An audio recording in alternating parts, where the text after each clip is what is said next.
That's honestly, it's just not streaming at this point. I mean, I'm technically now 4 minutes early to the stream start time, but I don't care. You probably don't need to change our culture because we can just go for the server, right? Sudo.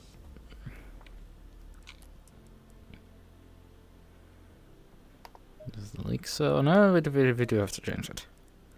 That's a bit unfortunate. That's not the right car. Where is my... That's the team of interim car.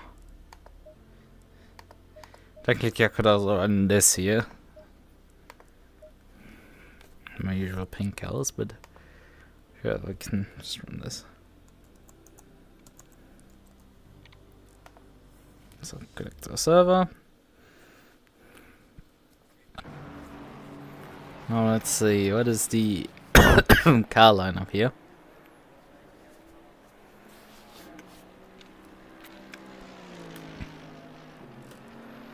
Oh yeah, we're running 8 PM, so this is gonna be an evening to night race. Interesting stuff. Load setup. Cast isn't maxed on the front, we're gonna do that. There's a decent amount of tow out in the rear. Maximum rear wing, sure. Gonna roll with that. Brake pads type 1, yeah, we're gonna continue. Hello there. No, we don't want any telemetry logged. And 90 liters is the default, like, that's interesting. Although we're gonna need like 80 or so liters per stint, because this is a 90-minute race. This means we have to... we're gonna anyway do tire change, but we're gonna then...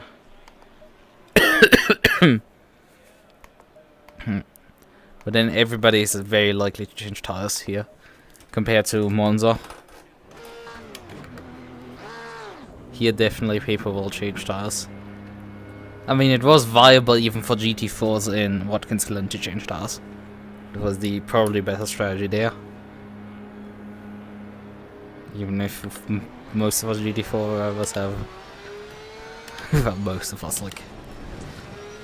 What, there were like 4? That's actually too many. Most of the season was competed in by 2 drivers.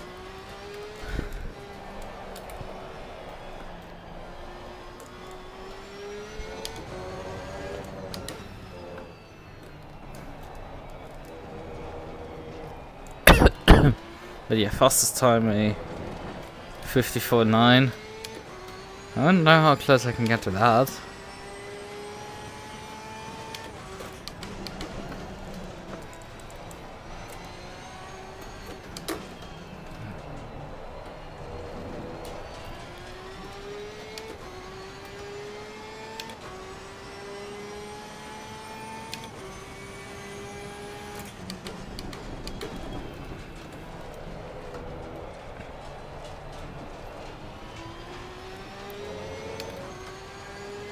I'm definitely getting the feeling that the Lexus in front of me is escaping.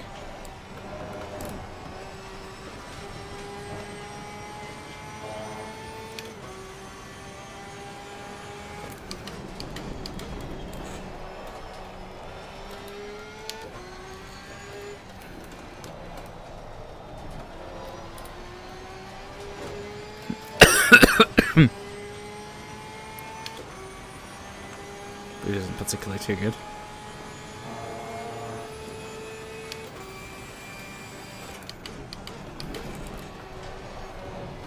Man, I'm not used to these curves. So used to the different curve layout on that corner.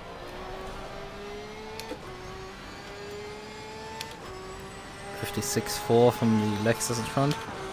And we were losing ground for sure on that lap, so it's not good.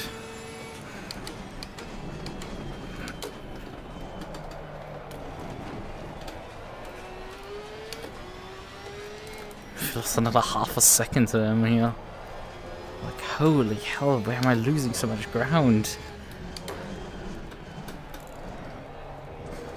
I mean, yeah, I'm not running on low fuel, but like... Oh god, that... Missed the E-pace and then the car. With sit on the exit as well. Great job. That's too hot, that's too hot, that's too hot! The car feels a bit skittish, it isn't quite biting. Okay, yeah, the track's fast. Maybe that's a bit of the explanation why I'm missing a bit of grip. I'm struggling with 4-wheel slides. Yeah, he's now 4.1 up. Could probably force this flat. We're not losing too much ground to him and it through there. Oh, come on.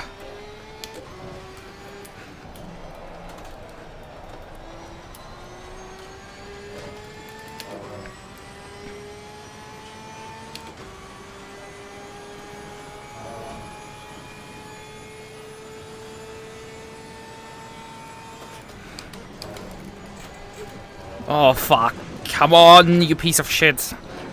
Car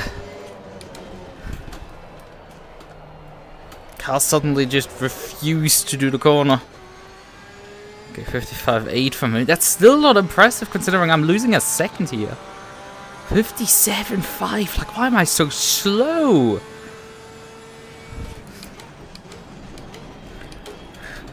Like, I was at least expecting to be able to lap 56s, but like for some reason I have no pace.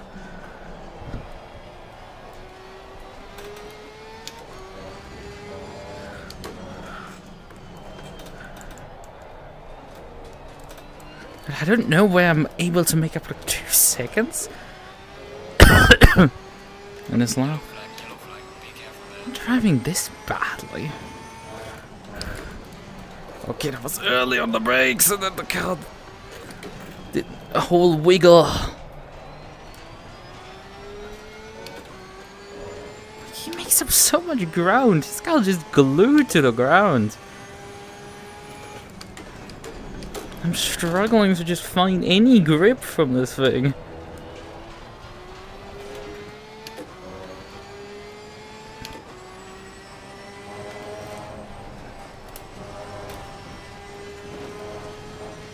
Thing is, I am as fast as him as in the from the Schumacher S upwards. Not losing ground on the fucking Delta, even if my car decides to do shit like that and invalidate another lap. Ugh.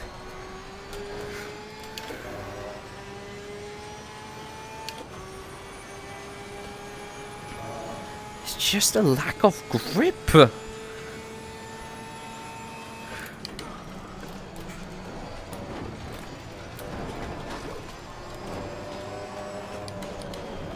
Oh fuck, come on, you piece of fucking junk!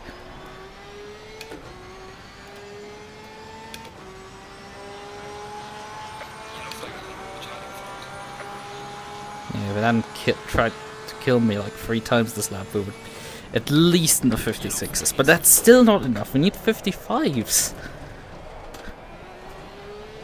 We're not up to pace at all.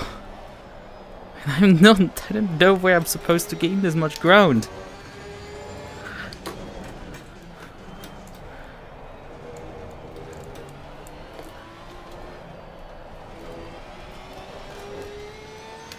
I'm really gambling there with track limits.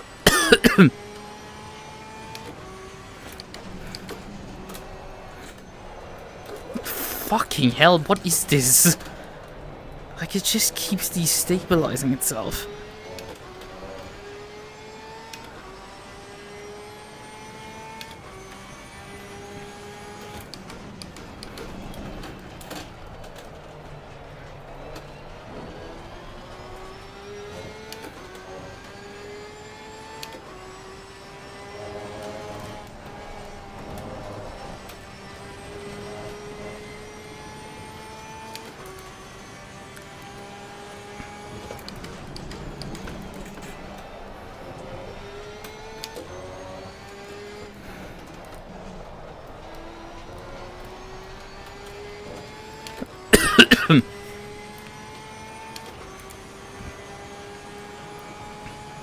Let's see, we will die in the chicane again. Let's go up to 6 this time.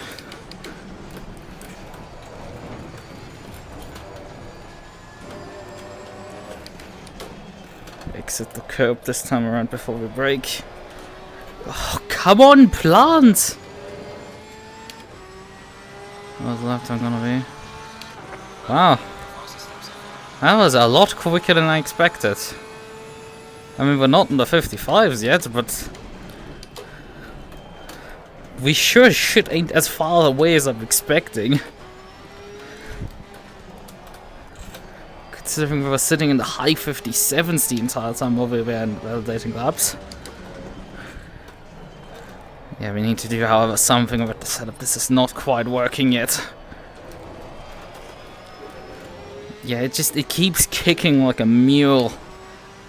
The rear end just doesn't find grip.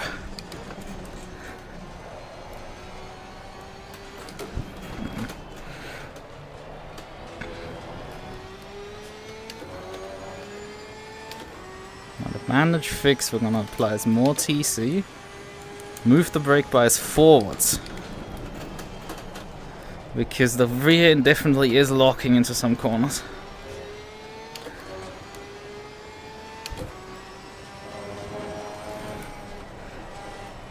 Yeah, too much understeer if I wanted to try to take that flat.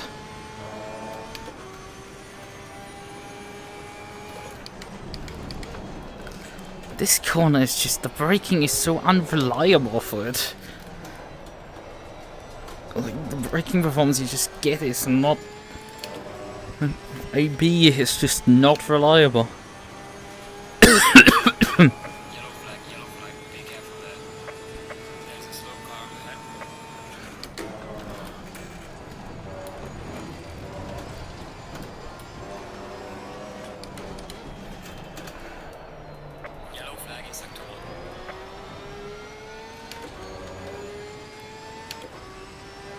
Yeah, this is a little more like what I was expecting in terms of lap time.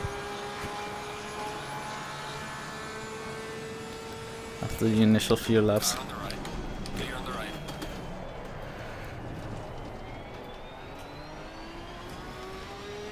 I didn't get into first there. I see.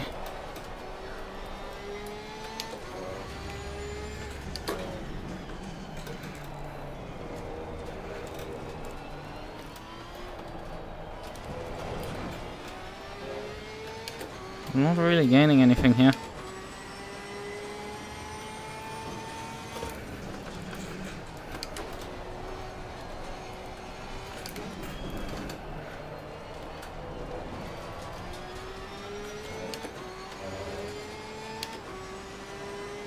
It's not kicking quite as badly anymore, but like it's...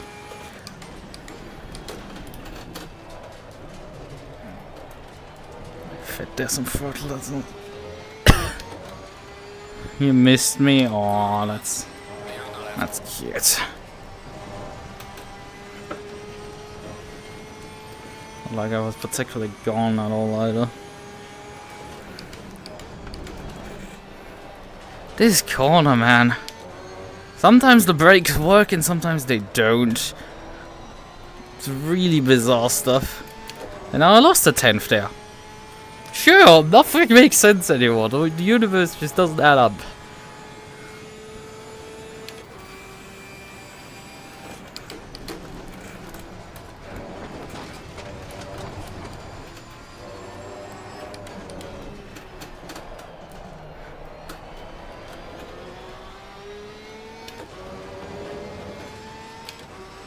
I see what the universe is doing here. It does not want me to go sub 42.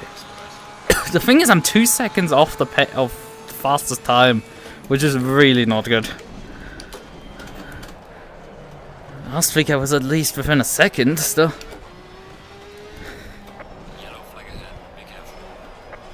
The position is telling more of a lie how well I'm doing than actually the reality. Granted, again, we're not doing qualifying right now, we're doing practice. And I'm running a decent chunk of fuel on the car.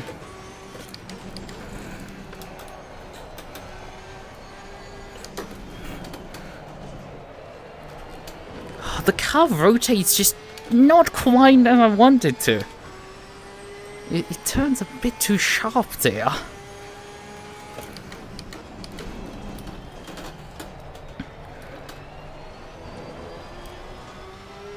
This is something to say. So I keep clipping the inside curb there on that corner.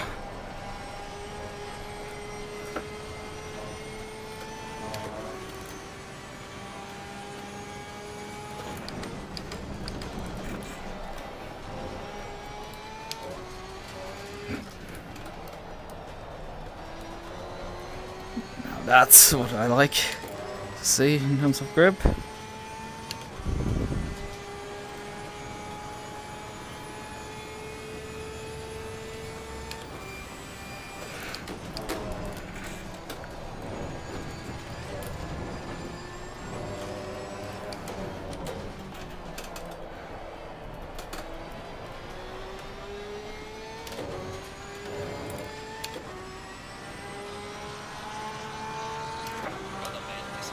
Yeah, improve my laptop at no positions.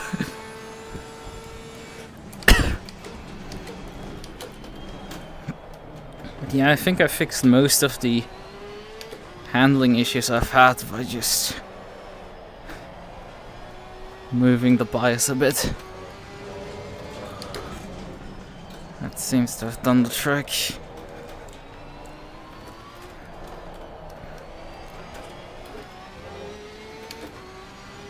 Move the bias and increase the TC by 2.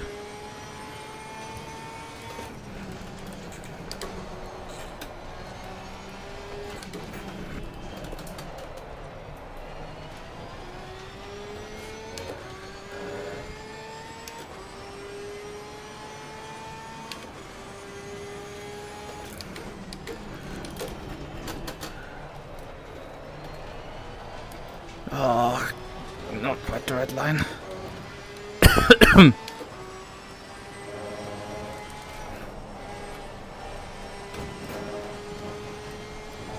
Is this the other Porsche in front of me? No, that's an Aston.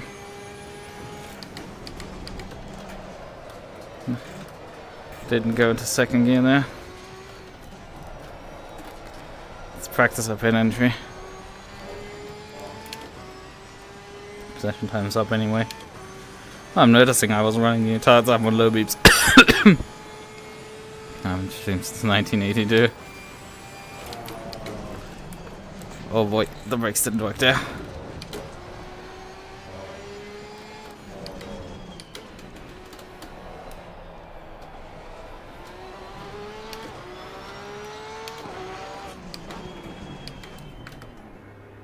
I think that's the marker board, but I'm not sure.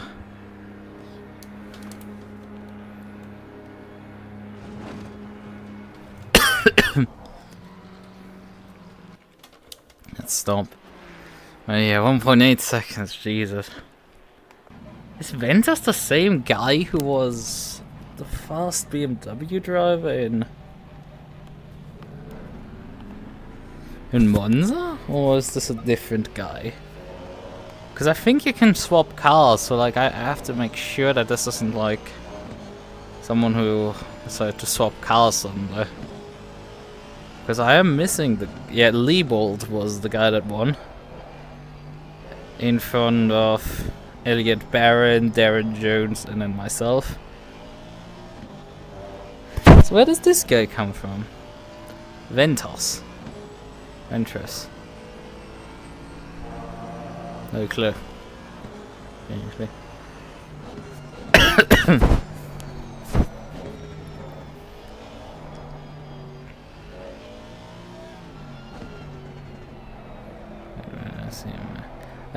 Hume, at least, who's in front of me, he DNS'd, so like, he didn't start round 1, we know that. I guess Ventus is also a newcomer. But yeah, Liebold is missing, that's for sure.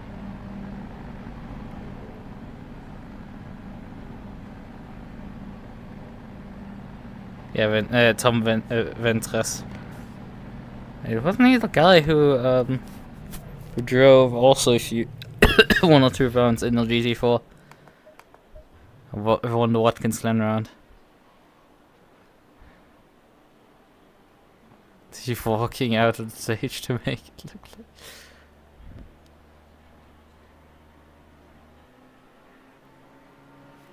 Wait, isn't this one clip that like people have been using?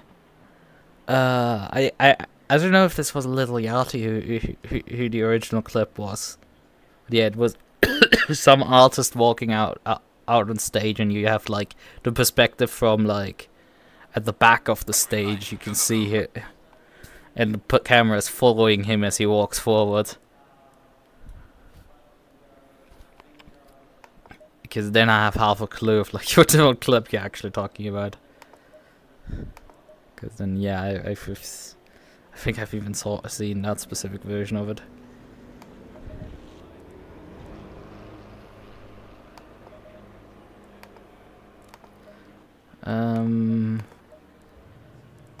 Right, 2 clicks on this. I didn't check how much fuel I was consuming. God damn it. That's a miss.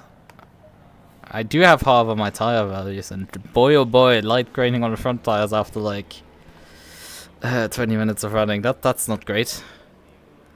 That's a Porsche moment and that. That's the brake bars adjusted. These values are fine. Safety is 992. -noob-1. Oh, I didn't write one of the underscores. Why are you like this sometimes? Keyword. That's the one, okay. I have a clue what you're talking about.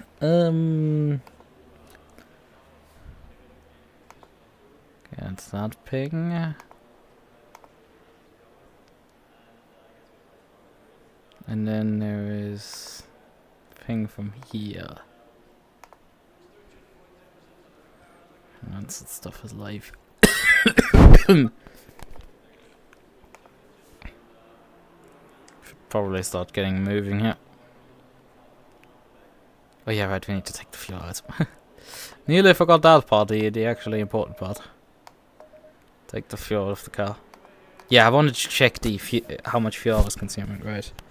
That was what I wanted to check on. Using my avoid briefly.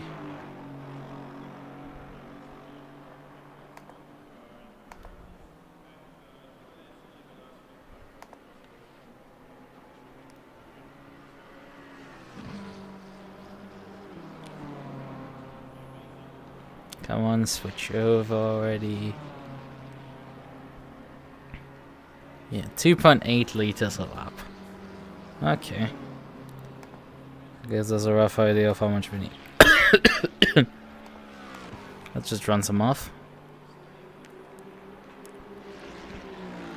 90 minutes. Well, it's a bit difficult. 55, because I don't think anyone's even goes up 55 for consistent time.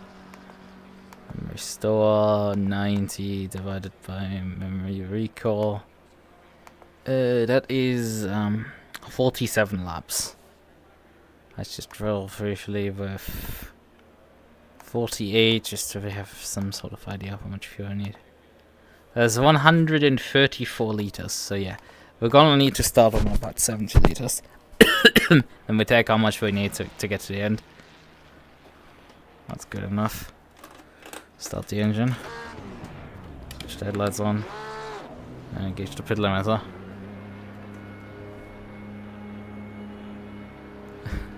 Well, that's an odd comment.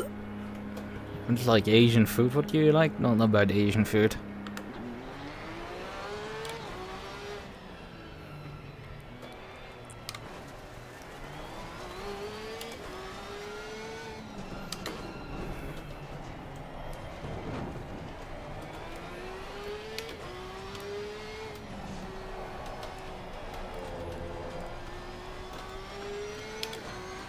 I'm not sure I've actually... I think I've drank sake at some point. Maybe, I don't know. Not too sure. I do have my headlights on, so I guess these meatballs are probably for the car in front of me. As you can see.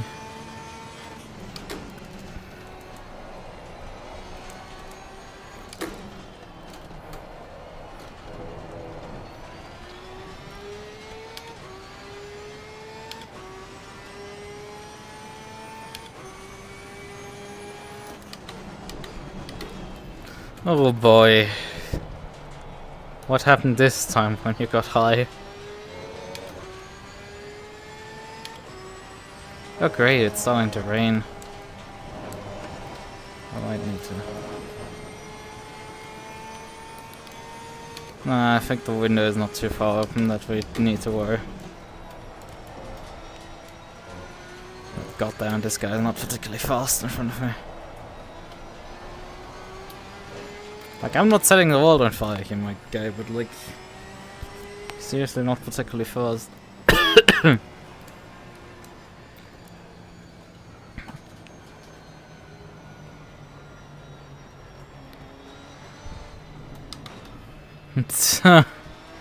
So you went high on pain medication, or I assume?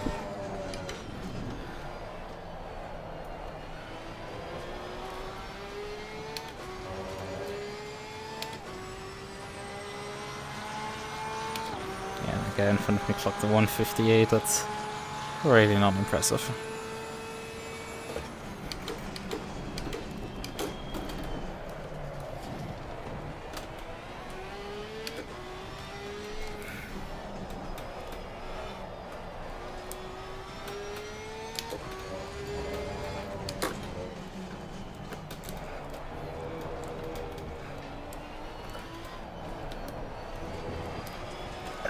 Line up here for this corner is not perfect.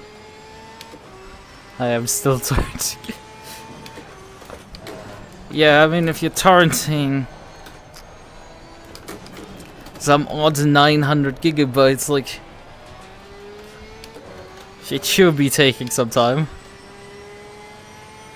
I'm impressed how fast the torrent of Princess Principal finished. Like, for it being so massive, and that literally the forum thread underneath the link is like some guy complaining that no one's seeding it. And there's still like 2 or 3 people left seeding the thing. And now me technically also.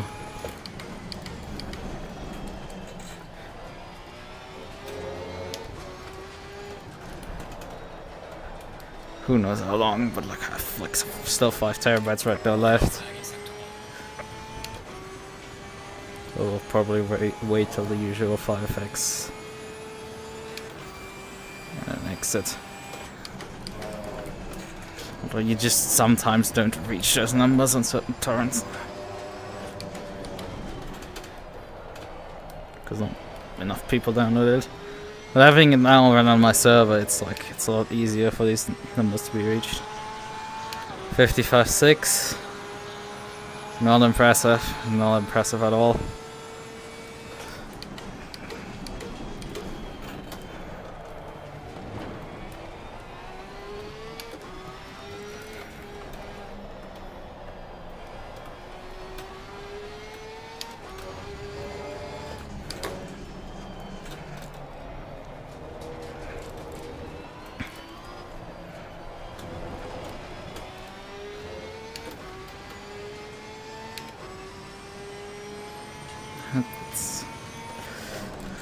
I have to focus a bit on qualifying.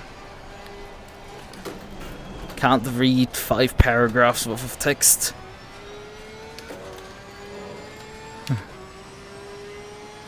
Good FIFA last time. Yeah, but practice was not going impressively in terms of pace. Oh boy, that was a bad line.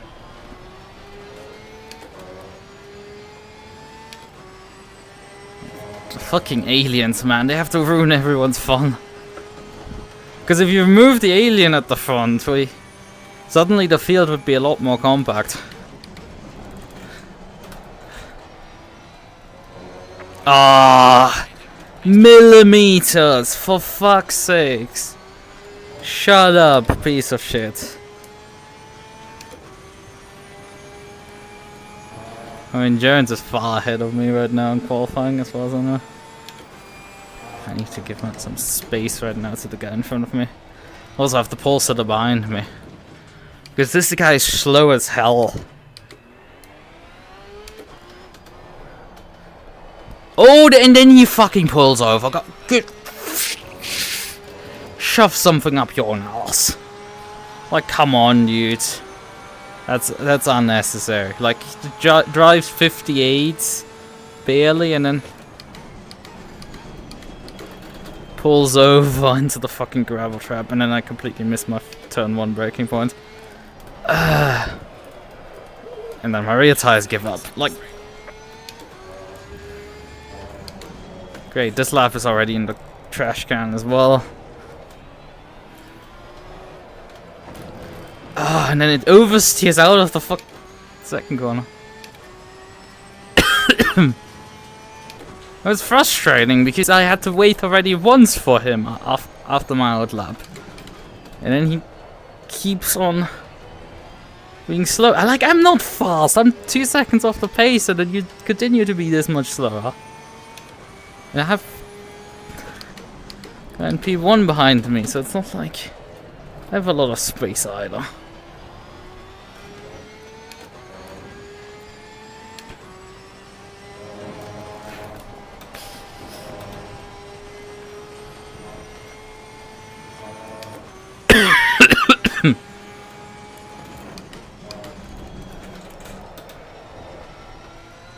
No, you had to deal with the fucking track limits there.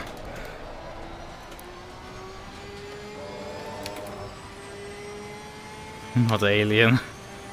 Why do you have to listen to that always?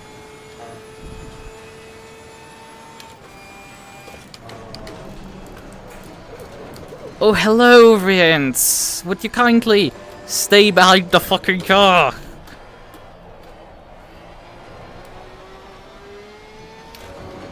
The fact I got even close to improving this lap after like how horrendously it started.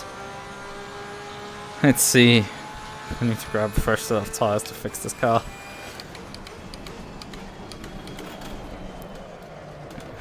Still wide on turn 1. Made the mistake of using 6th gear.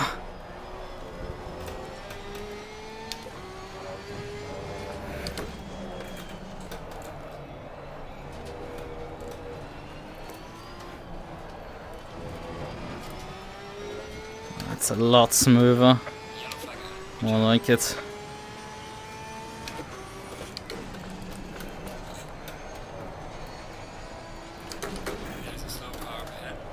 What the fuck are you doing?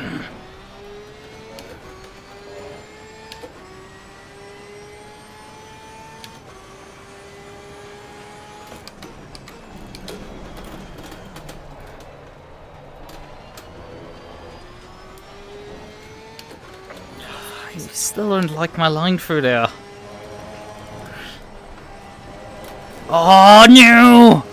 For fuck's sakes, it got massive wiggle there over the curb. Oh, and it also unsettled itself. There doesn't make it to apex. Oh, how utterly horrendous. Like, yes, I'm not losing too much time right now somehow, despite how many massive mistakes there are in there, because the car refuses profoundly to just work right now.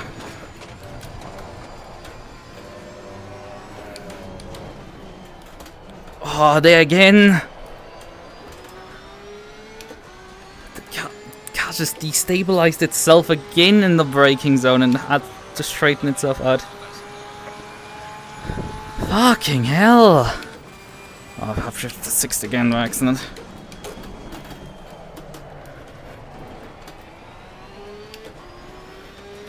Got a lot more pace out of there by just, you know, not overcooking it.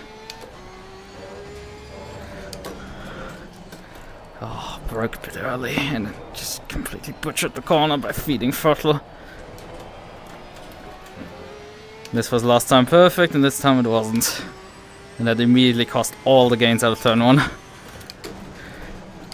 It do be like that. Oh, I've mounted the inside curb there. Oh no. Yeah, I love to use oh no. Oh, what the fuck was that? Who's pinging me now? And we've gone low fuel level as well. Oh, what the fuck was that again?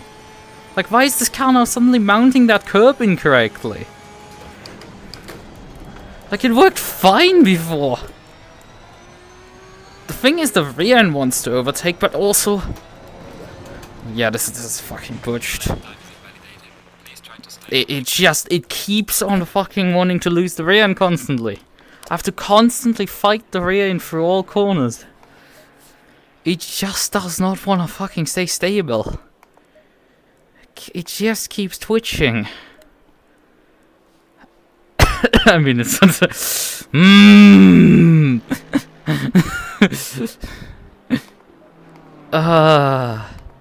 Why is this thing so unstable right now?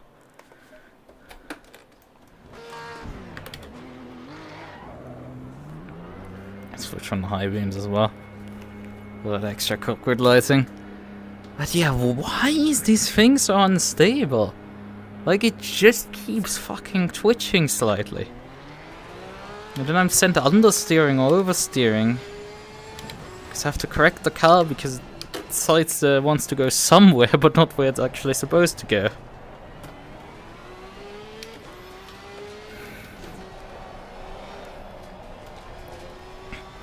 When you're operating at this level, you just cannot afford a car that goes wherever it wants to. The car has to go where it needs to. In large part, this is achieved by just the driver placing it nanometer perfectly every single corner. But also, in part, it is achieved for the car doing precisely what it's asked to do.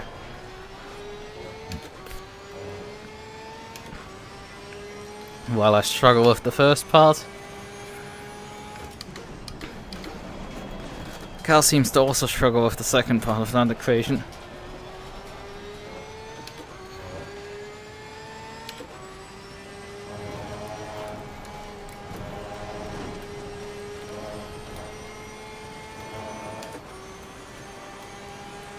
Oh, so cool, yeah, coming in.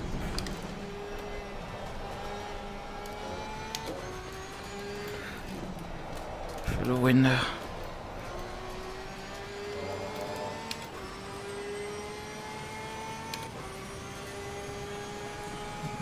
The problem is Taylor is also right behind me. So I think I will let both of them pass and then wait for the car 14 seconds behind.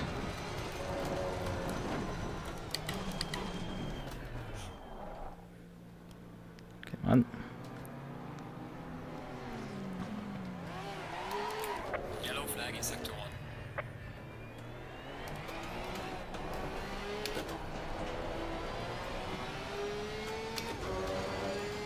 Probably not the fastest exit, but hey, should be good enough.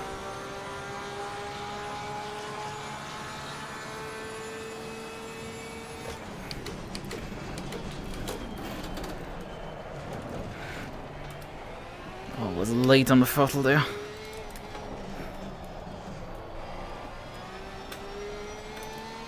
Had to wait for the front end to turn. Four-wheel slide.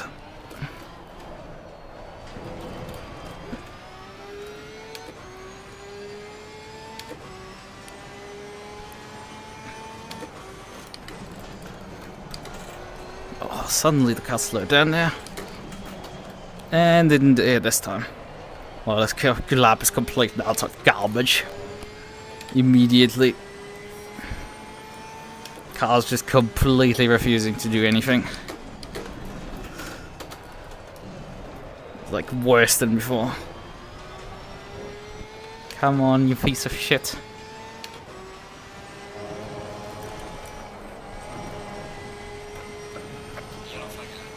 I don't know how you got there.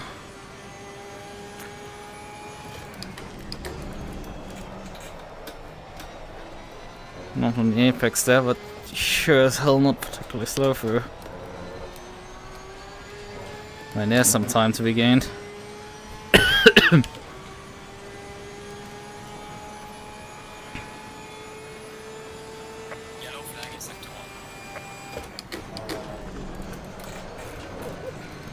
And this time around the brakes didn't work. God, I love how this thing is just so unreliable.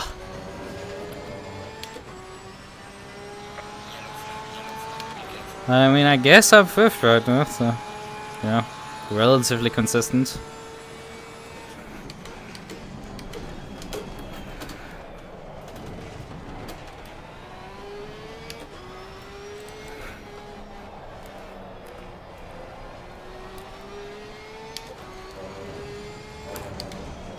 Oh fuck! Come on.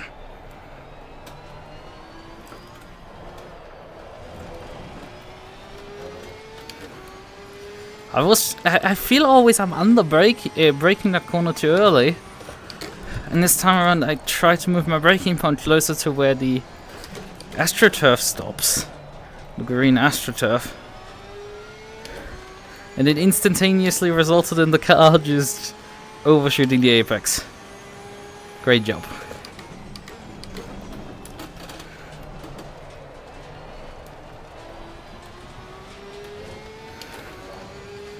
Still not great exit there.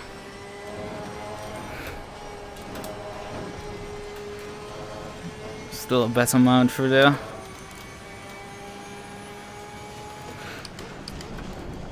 Oh no, come on, you piece of shit.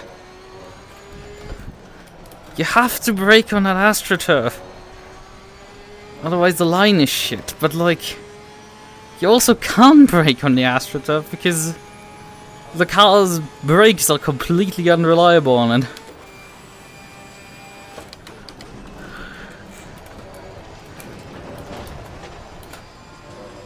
It's so weird, that braking zone. Ah, the wiggle there. Well, the rear end didn't quite plant down. But we did somehow go sub 55. I guarantee you this is probably the fastest time I will put in. There's time probably still in it, but I know the universe. And the universe usually doesn't make a mistake and let me break a second barrier like that. With relatively little fight.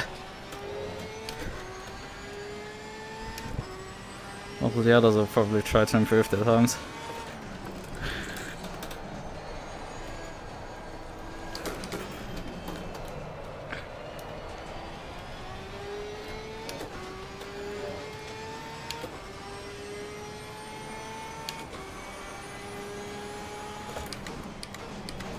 Tire pressure's a tad on the high side.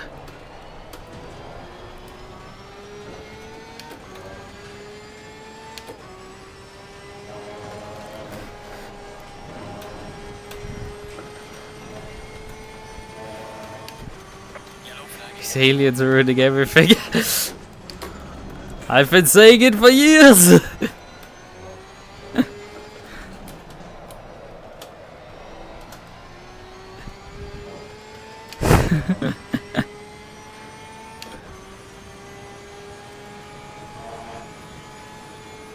Midfield, 3 laps. We're gonna probably just stay out till the end of the session. Ah, that was not good.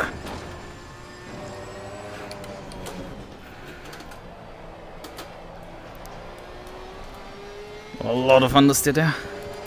It's still got a bit fast exit. Cementing a bit more position.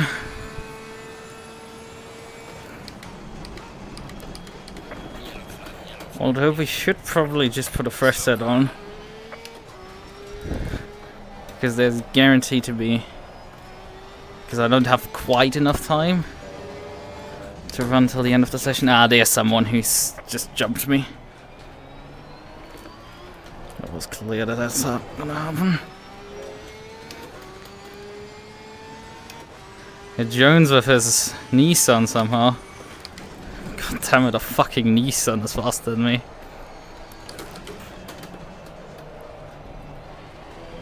Although we have a lot of time in hand right now.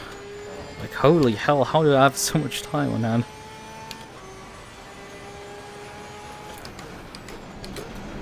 Like, she's really letting me push right now. we have traffic ahead.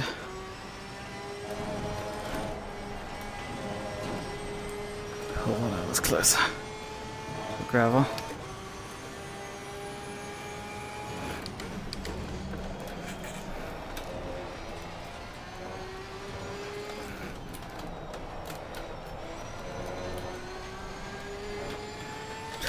Getting very close to the gravel here. Oh, what are you doing? You're letting me by, I guess.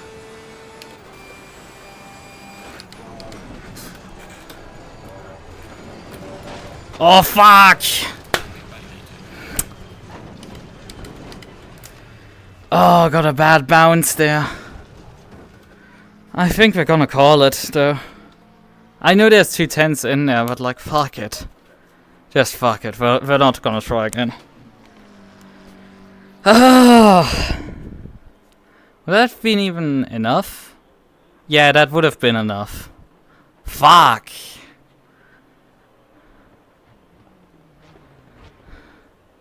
Yeah, it's so close from like. I mean, it's not even close right now. Because me and Jones have moved the milestone down, and I think Cramps is done. Okay, Harry is needs to wrap up. I think most are wrapped up now.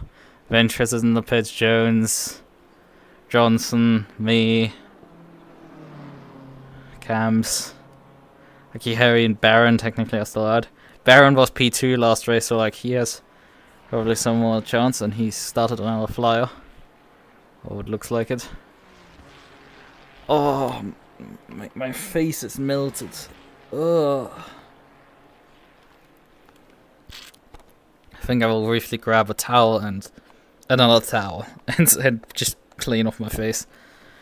Yeah, that sucked. Like just getting a bad bounce on the curb. I'm not even sure it's the curb. I think it was some sort of asphalt after the curb that just decided that no, fuck you. It just ejected me off the circuit there. Because otherwise this would have been a decent run for that corner and we would have probably been able to beat him. It doesn't matter, we're still on the same row as him right now. Baron has also returned to pits, so it's just Akihari right now. There's the 94 car. Because I know it's on the circuit. I can't find it though. Oh yeah, there he is. He's currently on an invalid lap. But he's gonna get across the line before to start one more flyer. I shall be back in a moment. I will just grab some water. No, water I have. I just need to grab something to wipe my face off.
It's quite uncomfortable to put such a sweaty thing back on.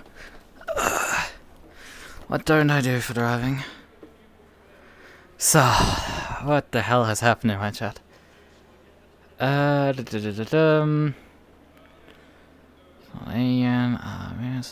Perhaps the secretly cat. I think a wolf? VTuber technically.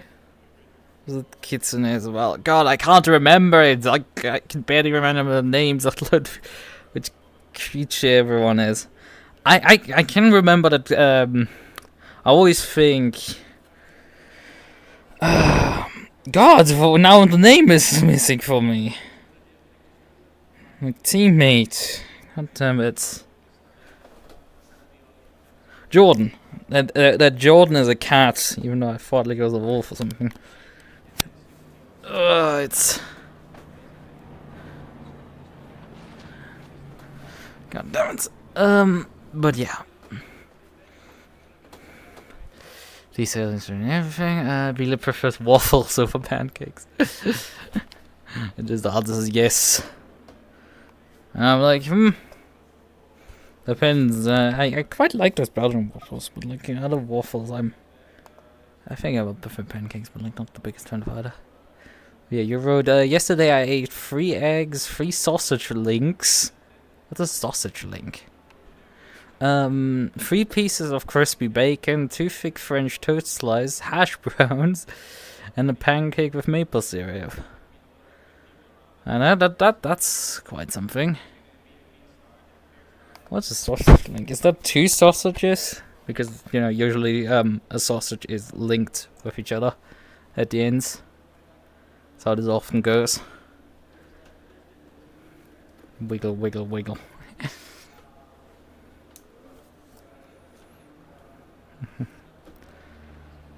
I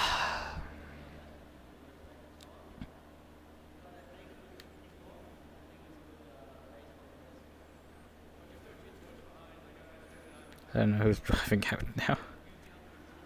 Driving to the pit lane exit, whatever. Yeah, the Nissan will be interesting there into turn 1. Turn 1 will be interesting in general, although we have again the advantage. We're not too far back in the field. We're like towards the sharp end still, so we're not like doing too badly. Jones being 3/10 behind Tom Ventress is like, yeah, that's fun. Right.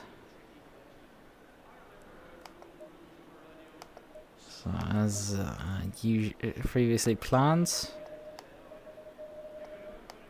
fuel 70 liters. Man, my PC is pushing air now. Trying to get the temps down. Oh boy.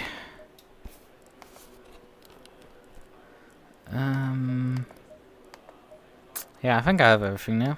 Prepped. Fuel's in the car, pressures are applied. Although we have 4 minutes left, so it's not like we're 90 time pressure here to see. What were the sector times, I guess? Man, I'm losing 6/10 in the first sector alone, like holy fuck. My first sector in general is like slower than the Nissan, although we're kind of used to that. I'm faster in the last sector, which is quite interesting, than the Nissan in front. Slow in the middle sector by 1/10. And by 5/10 to the fastest time. In the last sector, I'm 2/10 down. The last sector is only 16 seconds, so go figure. That's not too too much time. Oh yeah, right. There's like time penalties for people that finish in the top 3. Although only Jones is here tonight of those. Well, actually, Baron is also here, so he should also get like a time penalty because he finished. Yeah, they're giving out his out, but like our race winner from last time is missing, so he can't get a time penalty. But yeah, Jones has a 5 seconds that he has to serve. Because yeah, there's something being done about the aliens. We assigned time penalties based on last race finishing positions for the top 3. 15 seconds for the winner. 10 seconds for turn left and turn 1.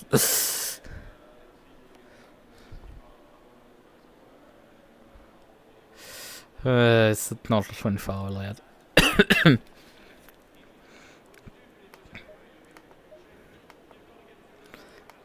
But yeah, that's...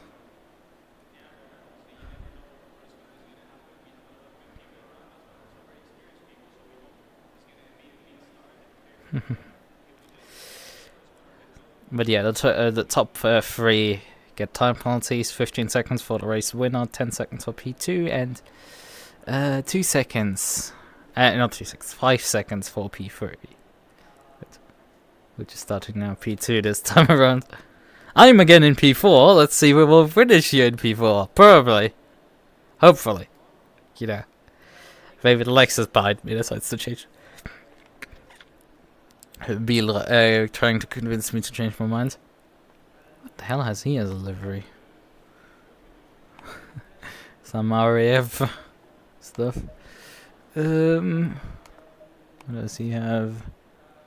The BDSM Cup he has a livery. Yeah, I didn't run that on Thursday last week.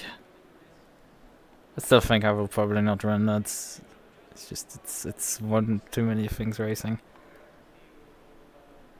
This here is like Intel, PIA, HP is a sponsor on it.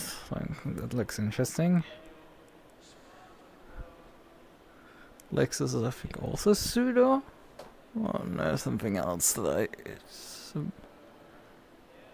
cramps in a cyberpunky looking font. There's also one of the Sudo cars like that. Baron on the other end is just a red car. Humor is stock BMW. That here is sort of Dragon on it. Probably also I think Sudo car, and then the P10 is also stock car. Right. 20 seconds. Just warm the tires back up. So. Ignition, starter.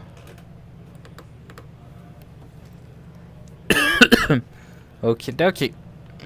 Let's get rolling. Again. Round 2, this time 90 minutes.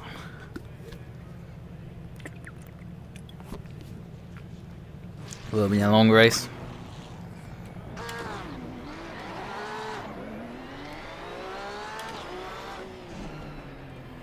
Turn on the low beams as well.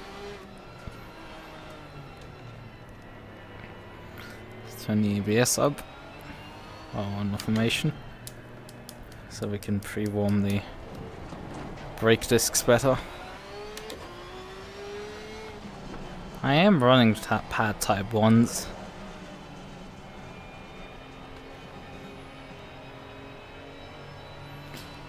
A bit lower temperatures from this being obviously a night race, into the night race. Does help me quite a bit. Although the temperature does not fall particularly fast once night sets. There's not much cratering once the sun disappears. I mean, the sun has technically already set at this point. You don't see it over the horizon anymore. Oh boy, my front discs are very hot at this point already.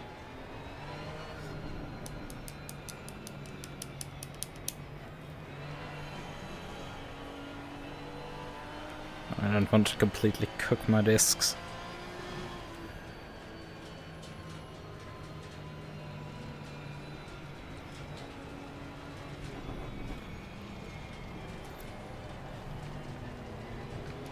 Right.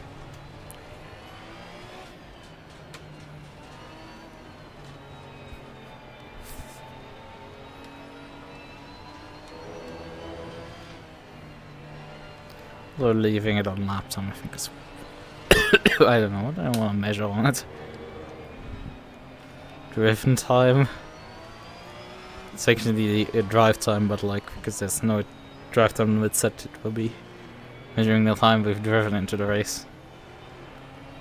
Constantly taking up. Let's just run with that, that's, I guess, a bit unique.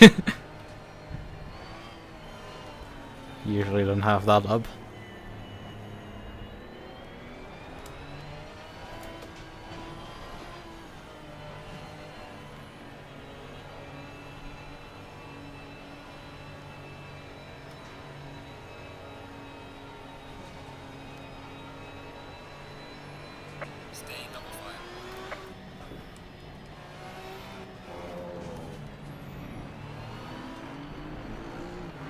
OBS back. Wait, what? Oh no! Whoa! Whoa! What the fuck was that? My entire internet just decided to suddenly quit for a second there. For good 2 seconds or so. Like, it just completely blanked because I saw the drop frames as well pop up. So that's an indication that, like, my internet blanked there completely for a moment. But I seem to be fine again. Usually when this happens, when I suffer like a brief OBS blank, that blanks, but like I lost all download and upload and everything.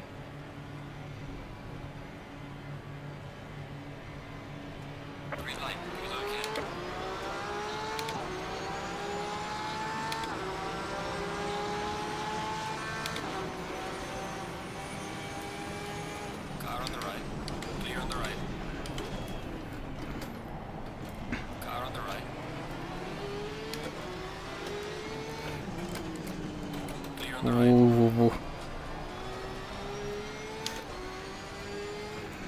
Car on the right. Oh boy, he's... Clear on the right. He was really trying to hold on to that position. I had Jones there a bit to maybe attack. To turn one better. That didn't quite work. The Nissan is struggling right now.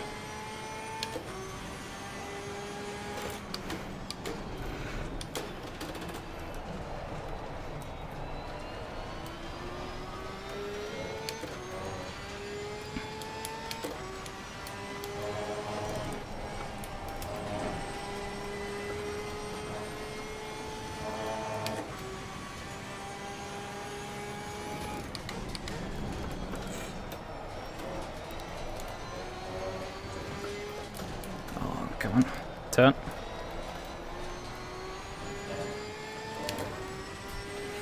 I'm not shaking him there now. He made a couple mistakes, but now he's firmly planting himself behind me.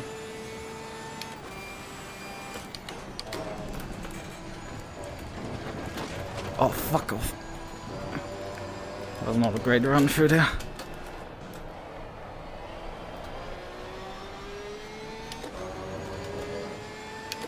And Nissan probably does have quite some straight line speed. I think the race leader is not running with headlights on right now, which is why we're seeing the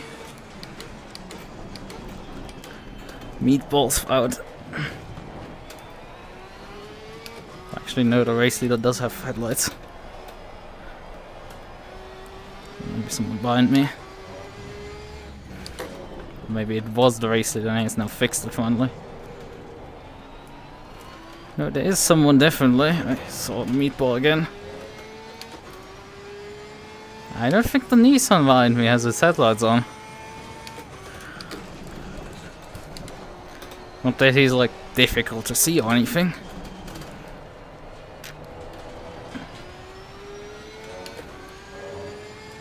I mean, he has a big fat like red stripe at the front. With accent lighting, but like... Yeah, he definitely does not have headlights on. I mean, if he keeps that up, we will be rid of the Nissan problem in 2 laps, so. Including this one.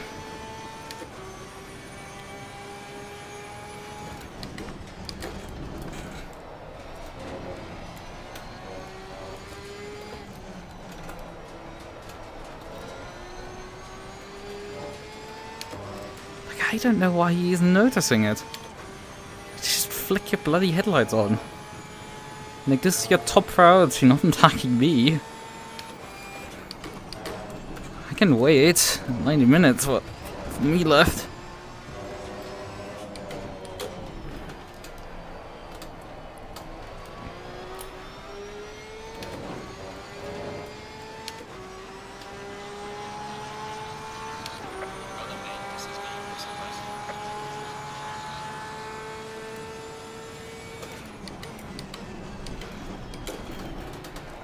A bit early, I guess.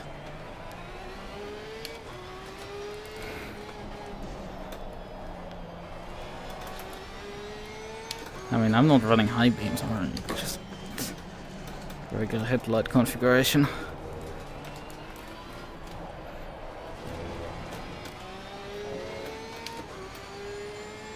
Yeah, he's losing ground even to me. Maybe he's now finally figured out that he needs to fix his headlight problem. Otherwise, risk disqualification.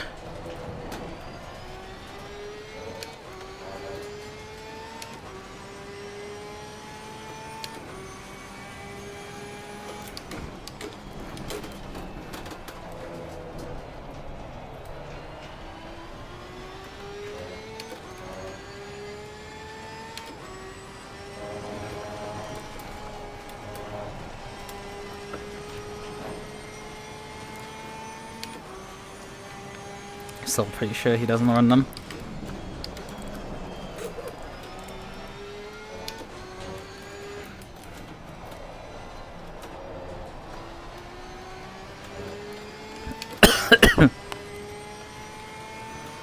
Lost a bunch of ground there. I had like 7 tenths in hand on them.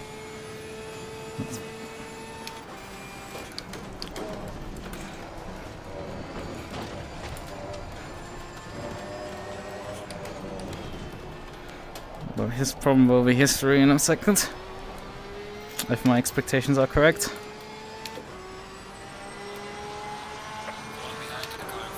No, he's still there. I'm very sure that he is the cause for the flags to be shown.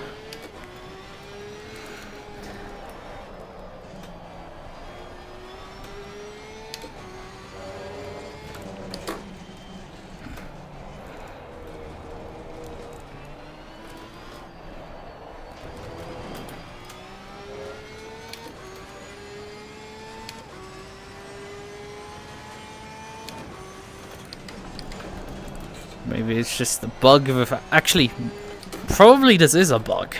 Like, he probably has the headlights on. And it's just on my end they hadn't turned on because the packet which told me he turned his headlights on likely was lost in that moment where my internet blacked out. So he has likely headlights, it just doesn't have one on my end. Well, that's an explanation and a half. It sucks that I have to, like, now look at meatball flags the entire race. Well, the entire time that he's behind me.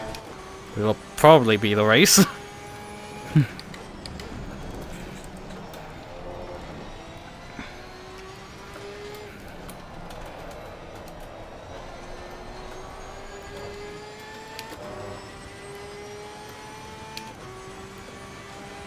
Yeah, also the other guys in front of me have already gapped me about 5 seconds. There's just nothing against these two aliens I can do. Like, I was able to sort of touch Jones last time around. Okay, that's a bit wide. 8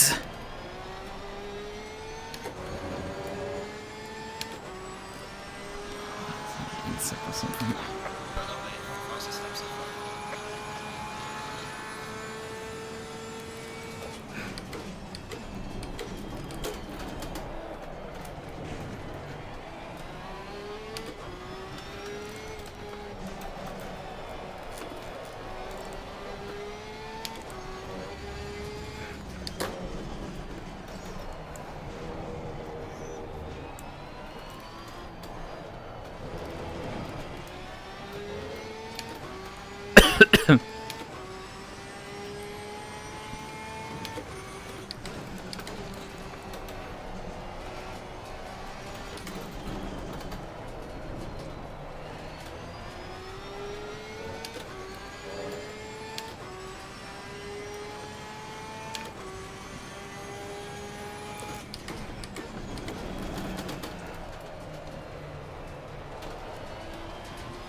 Yeah, I'm running pretty quick here. The fact that, oh, come on! No, no, no! Fuck, fuck, fuck, fuck, fuck. I give this car a minor fucking praise and it immediately fucking stabs me. Like, this is unbelievable. This piece of fucking trash immediately stabs me.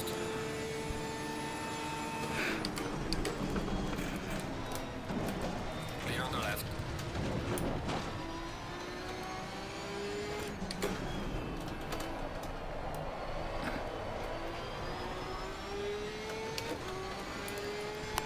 Fucking piece of trash. Like, we were doing so fine, and this guy suddenly just fucking stabs me.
He's dropped back again. Like, I clearly have the pace, it's just... If my car suddenly decides that it wants to stab me badly, then, like, yeah, I have nothing I can do at that point.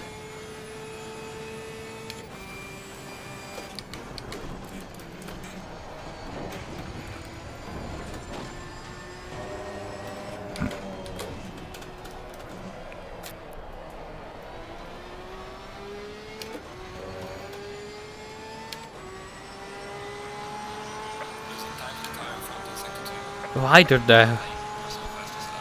Because they're fucking aliens.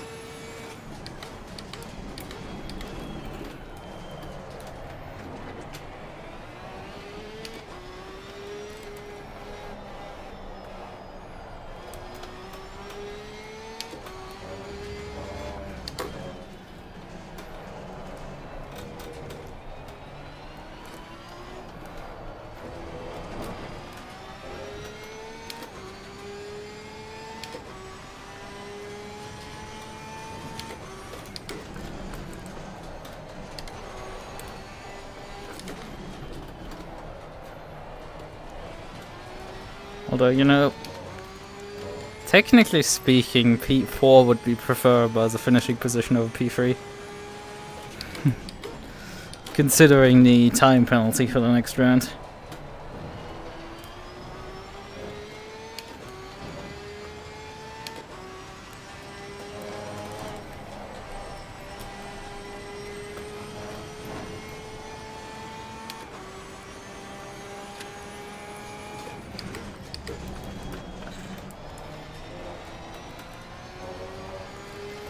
Because compared to Jones, I'm not able to just suddenly gap the next car within the first... I mean, we've nearly run 15 minutes. But yeah, 10 seconds within 15 minutes.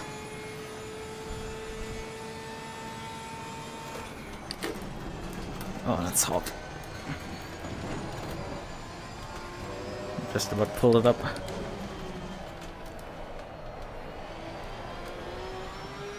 I'm not quite able to just get him out of the 1 second range. He's just lingering there.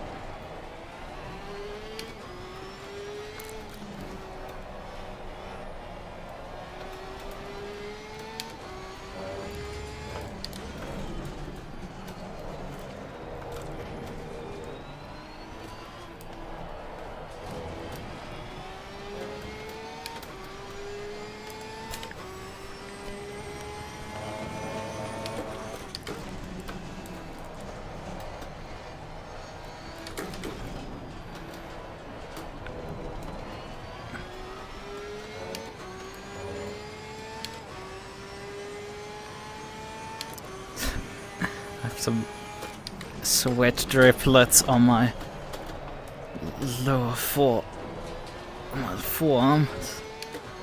And they're just dangling off it, or at least it feels like it.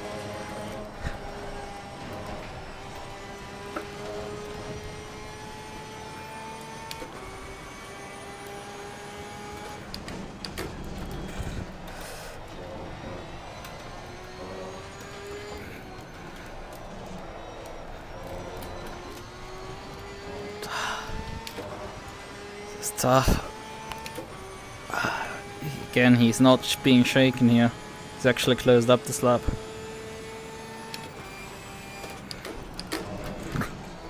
Oh, not great. She can completely butcher it.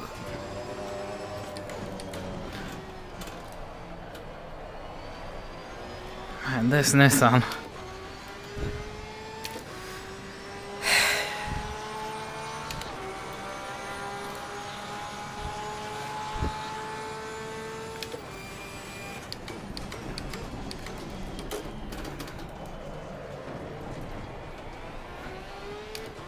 Just realized that there's an even funnier context to this fight. The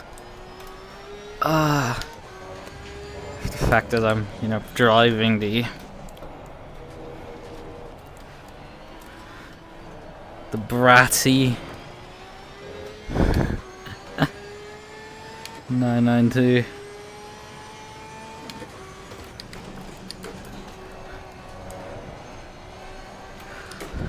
Mizugaki.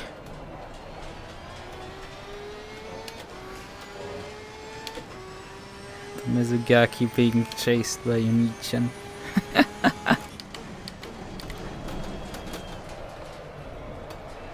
Oh, how fitting.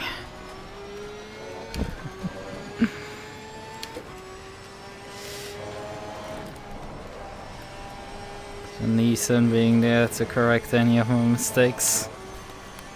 Punish me for them. And I'm so sure he has utterly no clue what this is about. Even if he listens back to my board. I mean, it would be a bit more obvious if it had the character and everything on the car yet. I'm still running the interim livery. So this looks just like an initial deal reference. When for him heck, he doesn't even see that part. He just sees an oddly white and black colored Porsche.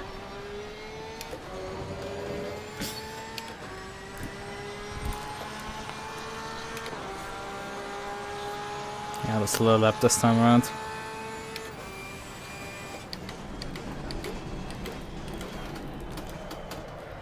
But yeah, I guess he's probably fast on a single lap than me. It's likely he's now struggling with the fact that I'm going to drive the same pace for the next 4 hours if necessary.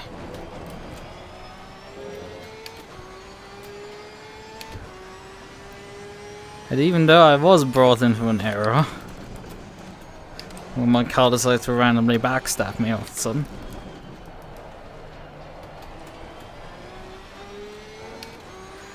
The likelihood of me being pushed into a full-on error is quite low.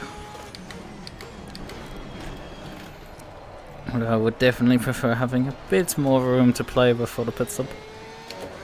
I have about 27 minutes remaining on the fuel.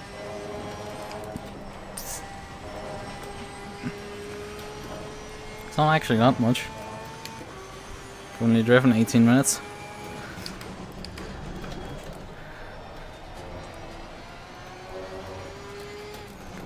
So yeah, this works more or less precisely after 45 minutes. Come in, do the pit stop.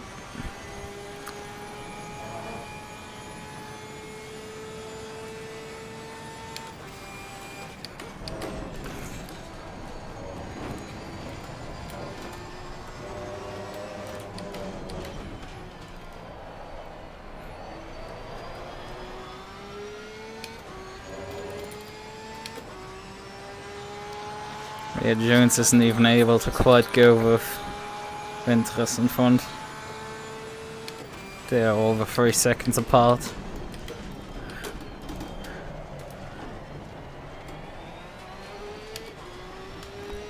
Let's see how the strategy plays out for these two.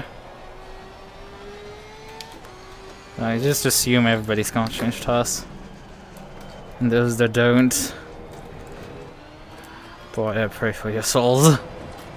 I don't think we have a Bentley on the field, because that would be the perfect car for such a strategy call. Otherwise I don't think you could do that.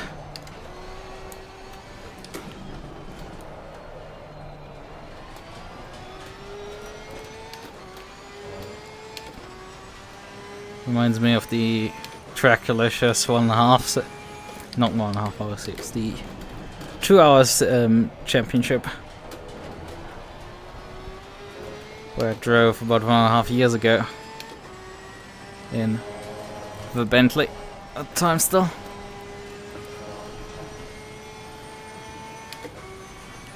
Me driving up to P10. My finishing position usually being somewhere outside of the top 10 and the top 15. Due to in large parts because, well, I'm driving the Bentley without LFM Bob, because that wasn't a thing yet. And 2, because I literally started last every single race.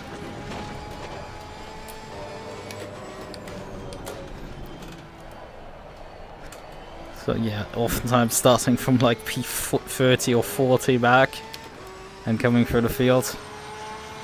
Some impressive drives, but like, where a lot of the overtakes were done in the first 15 minutes.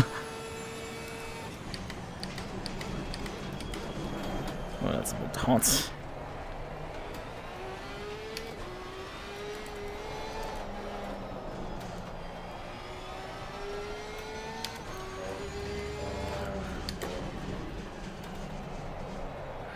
Yeah, the Nissan is dropping off quite hard right now. Maybe his tires have just picked the bucket already. Not too surprising. Okay, that was invalidated. Guess that was a bit too much push. But yeah, I mean, I should be a bit careful. I'm pretty sure my fronts are probably also grained out already. And as I said, we have to last another 20 minutes on this tire set before our pit stop, so getting slowly closer to running an hour on the tire set.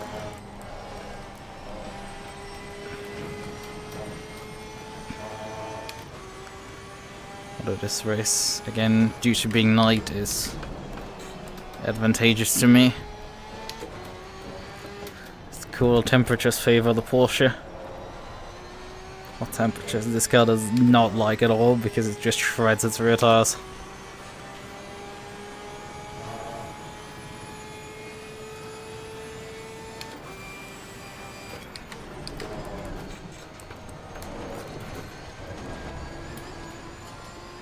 That was not ideal.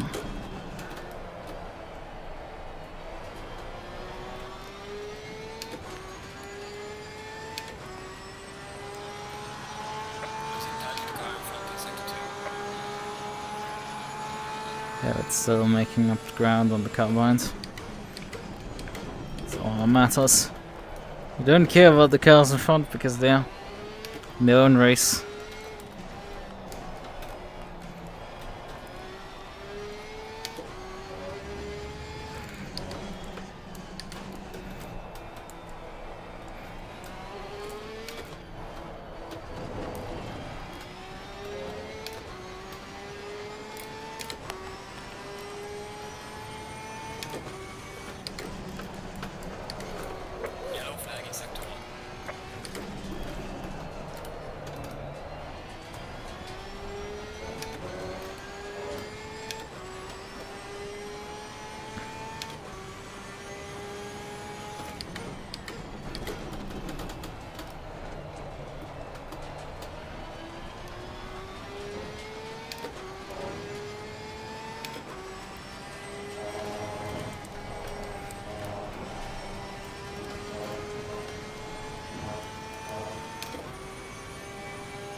getting a slow car here.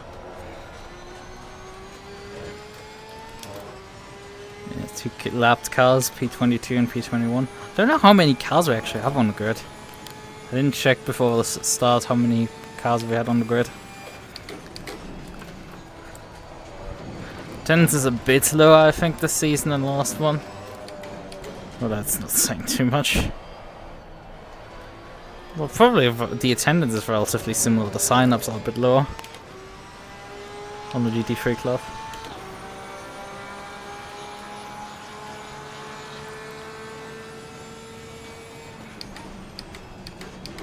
That looked for a moment like the infamous yellow... Yeah, that looks like the yellow box. At a brief glance, it looks like the yellow box from R-Factor 2. Ah, memories.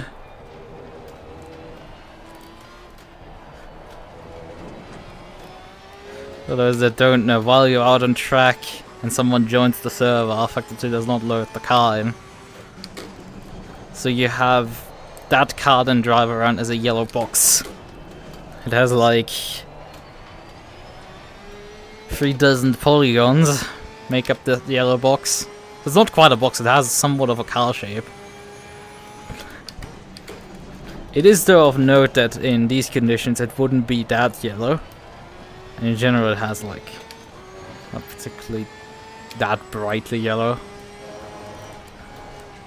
It does not have any particular shade effects or anything, but like at night it would be particularly dark, it's not lit. In general, R-Factor 2 is quite dark at night. Like the headlights shine bright and far, not like the early night driving experience in iRental.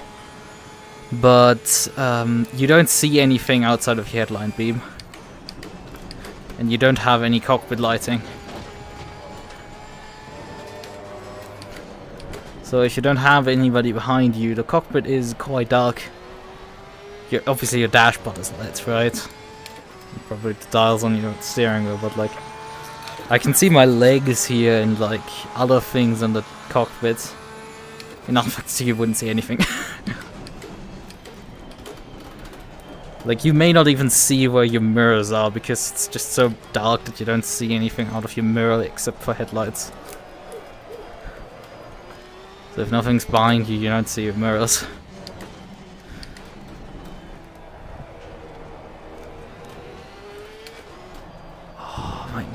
The fucking sweat running into my face here. It's quite annoying.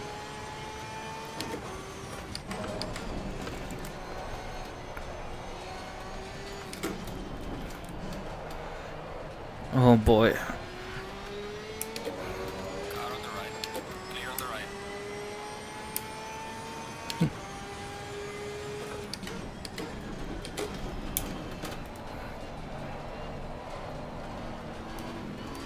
Fucking hell, what are you doing?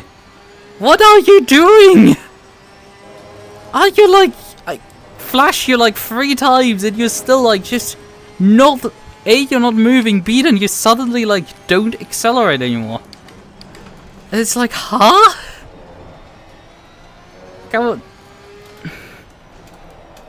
Like you two wheel banged, so that's the point where I started flashing both of you because you suddenly like... You're starting to endanger me. Also, I think the Nissan has jumped into the pits here, hasn't he? Or where is he lost? Did he get taken out by the Merc?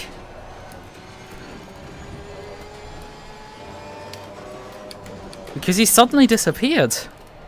I think he got hit there, without me noticing. Yeah, he's towed. What the fuck just happened there? I need to look that in the replay.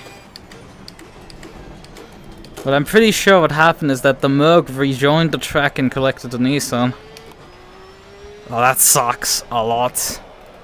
It might see me come down, get the penalty.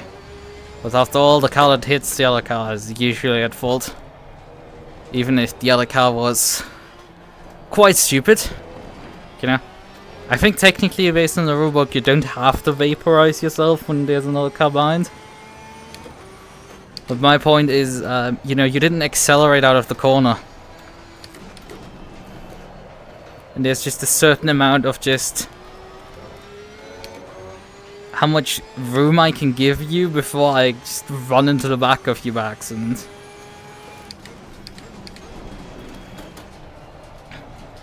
Like, there's just not much I can do at that point. And again, I'm not that well, I am running P3, but like, I'm not that fast. I'm not the aliens there at the front field. Right? They're a solid second faster still for lap than me. Well, not quite, I think, but like, you know, close to it.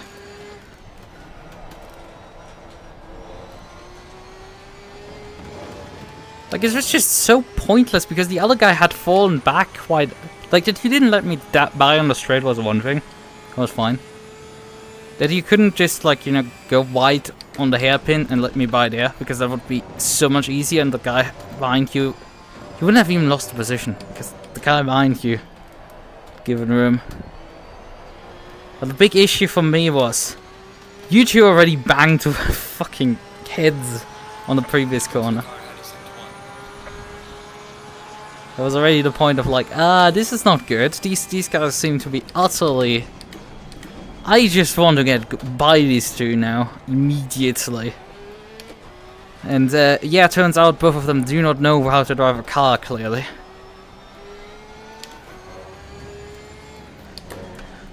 Like, yeah, I do deal with people being a bit slow on V-track.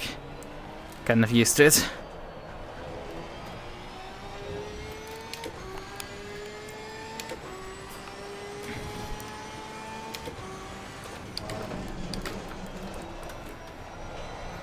This is sort of like Misano levels bad. Where people genuinely just look lost on the circuit and they couldn't pick up any clues of what is happening around them.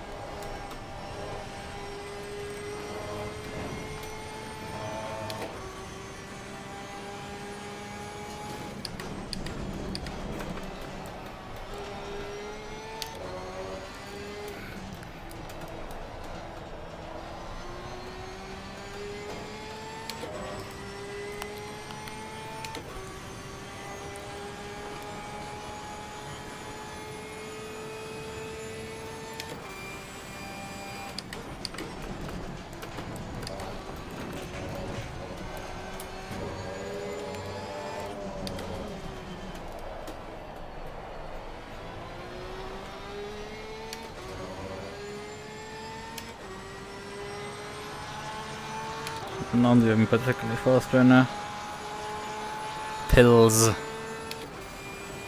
Okay. Well, you did miss out on the incident of the race, because apparently after I went to briefly wipe my face off, everybody decided to just leave and not wanting to see the rest of the race out. Interesting choices of people. I don't know. But then again, I get to click off things very quickly. Can I really judge people? It's just... No, the interesting stuff has happened. This race is like now boring.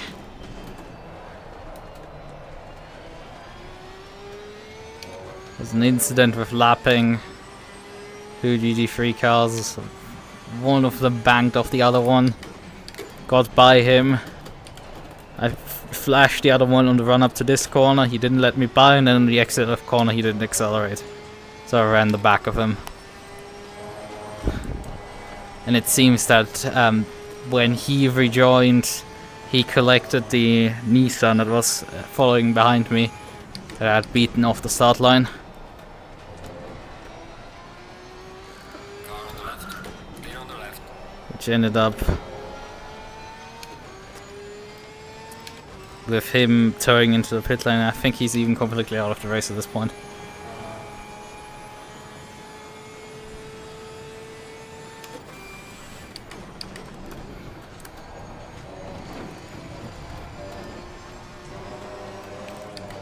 And yeah, I'm not challenging these two aliens in front, so there's just nothing I can do about this.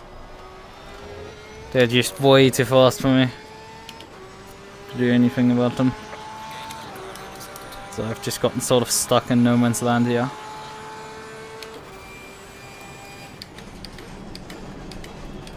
We see if that changes with the pit stop cycle. So I've now 25 seconds behind, so like maybe one of them has already decided to take the pole in the pit. The guys behind me. Because I think I was about 12 seconds in front of the next car. This is definitely a bit of an odd choice. Wish the PS5 had more memory. I mean storage.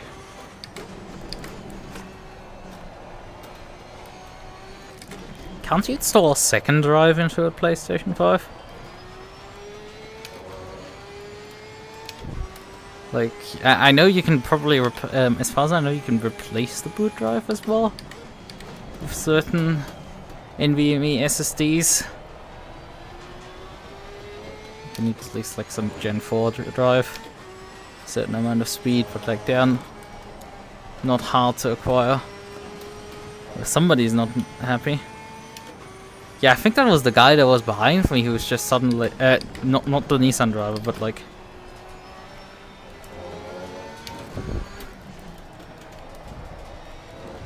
I'm broke. Okay.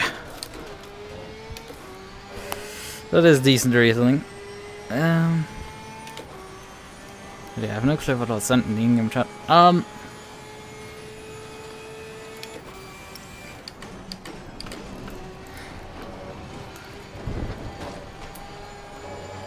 Somebody's complaining about managed chip. I think that might be the Mercedes driver that I had issues with. I have 1.3 seconds of damage, but I was my wheel banged into. No, managed chip is the Ferrari driver that's lapped. Huh. I think that is the yellow Ferrari driver. But yeah. How much storage is actually available? Because it's like a 900 gigabyte drive that they put into the PlayStation 5. So how much storage do you actually have available on that 900 gigs? So that's not much, probably. I think the OS takes up like... So it reserves like 300 gigs or something on it already. And then, like, you know, that if it's 2 Call of Duties on there, and that's basically it. But yeah, storage requirements are terrible. Like, I was on my Linux install, I have a 2 terabyte drive on my Linux install, and it's like around 2 terabyte. Yeah, I bought that like prime sale at the end of last year, and I could get like 2 terabytes for $100. That was pretty good. NVMe storage, and yeah, that's getting relatively full. I don't have much storage space on there anymore. I was like, why am I like have only like 500 gigs or something left? I mean, granted, I have a 1.4 terabyte partition. That's for my home folder. 400 gigs for root. Next time means that's like, because root is where most of the system software is installed, but Steam installs its games into the home partition. If that makes sense.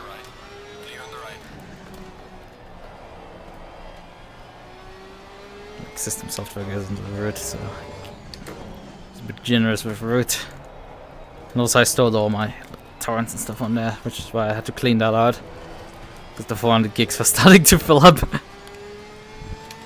Wait, no, it's 660. But yeah, that thing was getting full. I'm like, I don't have that many games installed, but like, yeah, it turns out I have a couple ones that are like kind of big, like AC, like Alpha Factor 2, like Elite Dangerous takes up 60 gigs or so. I have Forza Ryzen 4 installed.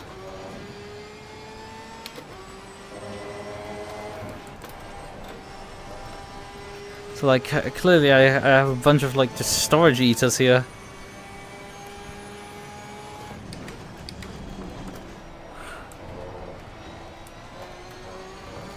On my NVMe SSD.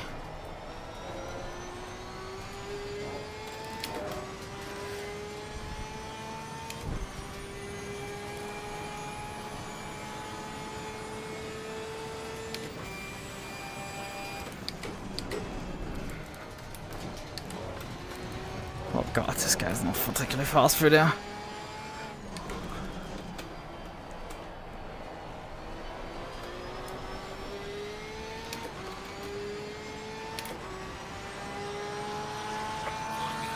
Okay, he lifts off already. That's nice. Would have thought he would try to stay around the outside, likely into turn one. I didn't know, shit myself nearly.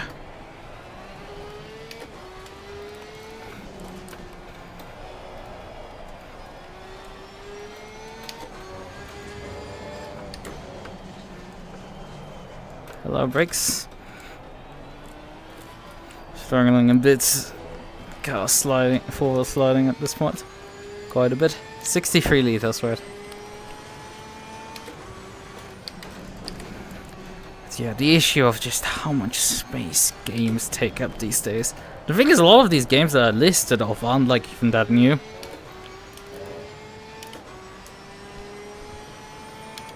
Like a lot of the games that I just listed are just not new even. The slightest. Still, they take up so much space. ACC is a relatively small game in comparison, that's funny.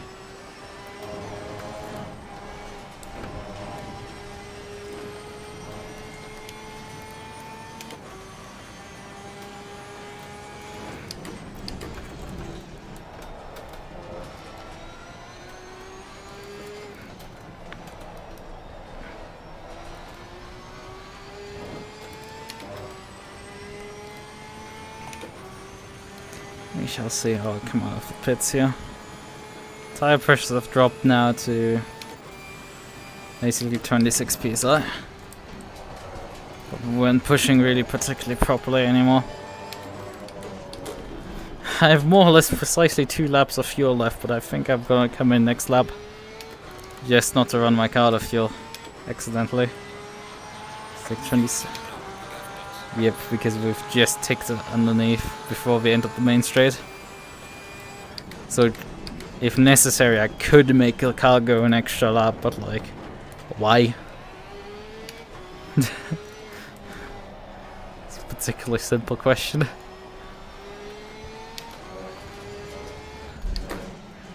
Why would you do it?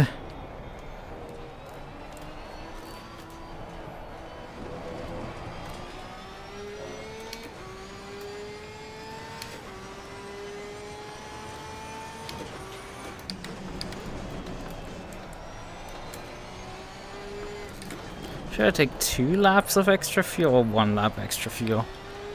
Nah, it doesn't matter, we can just... Let's just take 70 liters. No need to gamble here.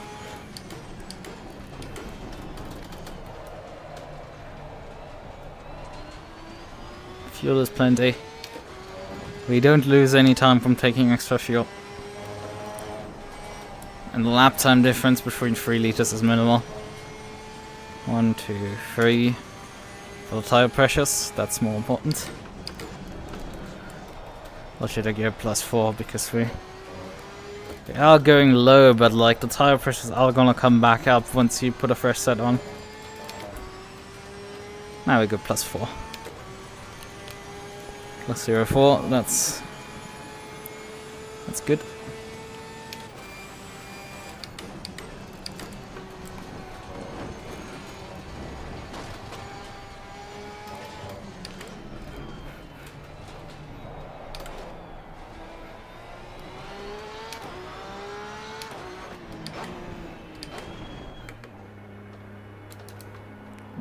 Pit limits aboard. I do wanna turn off the damage repairs, even though it's just 1 second. I'm not gonna take them.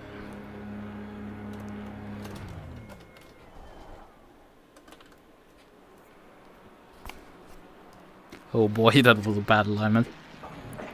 We are halfway through. But yeah, with the Nissan out of the race, this is more like my usual drives.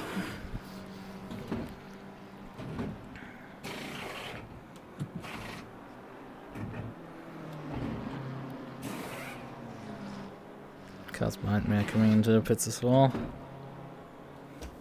Yeah, I can lift off the clutch, of course.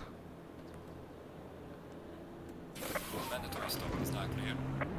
Come on, go. So, rolling.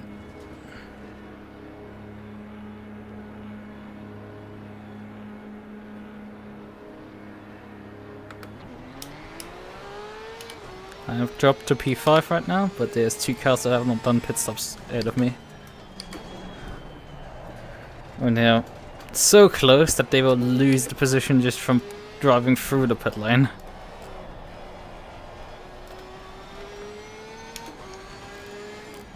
Not even holding for a single second.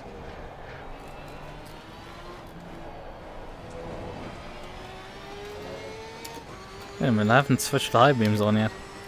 Did I accidentally switch them off? Irrelevant. I think because of all the battling with the Nissan, I never switched the high beams on. It frankly makes too much of a difference in this cockpit.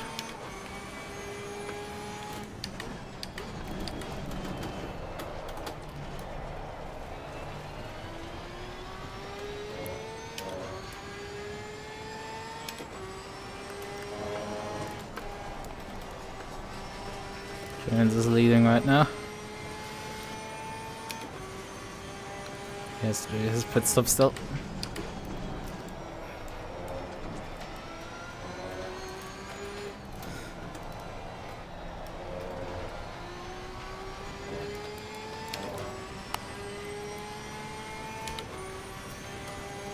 Because of the dropped score, I won't actually get up to P2 in the standings.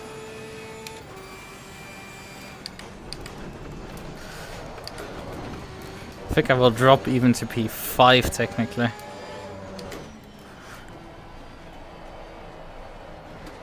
Hume? No, Baron. He has obviously a 2nd place finish from Monza, which that's his highest score, so this round will become his dropped. But for me, my 4th place finish in Monza gets dropped, and my 3rd place here will become my result.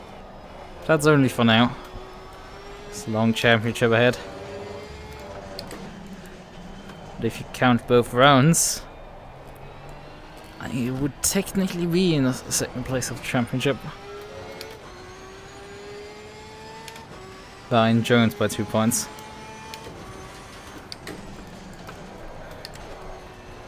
Which is just something. Going in 2 points are... This is this odd thing with this championship and its point system.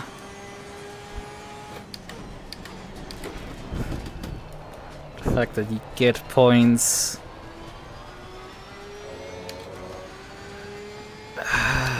The point ladder is one point decrementing from 35. It's just such an odd point system. But it does just reward having consistent high finishes, but if you have 1 week where you're not doing well, you very quickly get clapped pretty hard for that.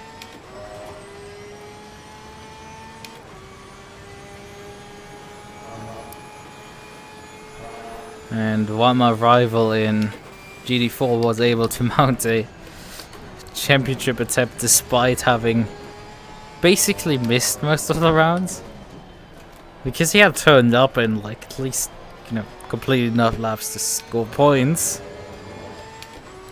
to get classified, he still got points for like 3rd, 4th and 5th place just for the matter of fact of attending.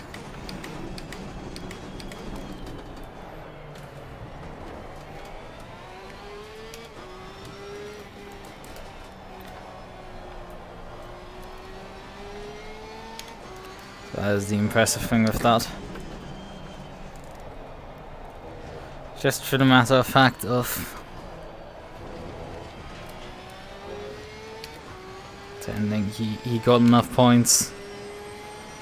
But that doesn't quite work in GT3 because if you could only run half the race, you get classified P20, not P4, like in GT4. So it's just can't quite do that. But if you can consistently just basically count to the top 5, and there's other drivers that you have regular miss arounds, well, suddenly you're somewhat in championship contention.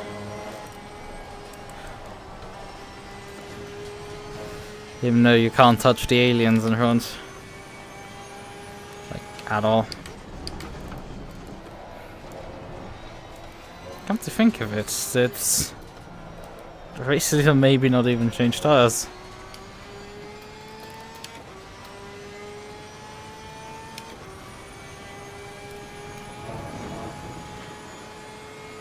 Okay, he's about a good 30 seconds ahead of me.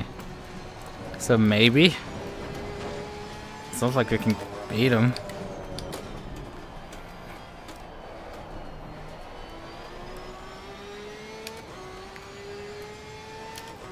Also, yeah, Akihari is P6. The next car behind us 38 seconds.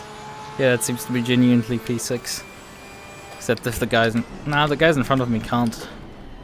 I don't think they will take the position from him. But could. It's tight, even if they have full service, they could just about pip him out of the pits. P4 is not decided in this race.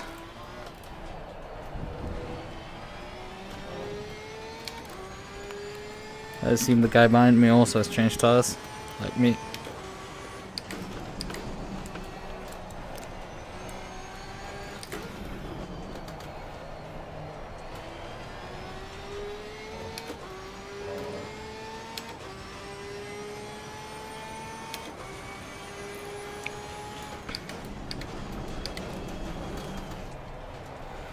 I have a feeling the two guys in front of me are not gonna change tires, because they have gone already past the halfway point, so they're braving it on their tire set.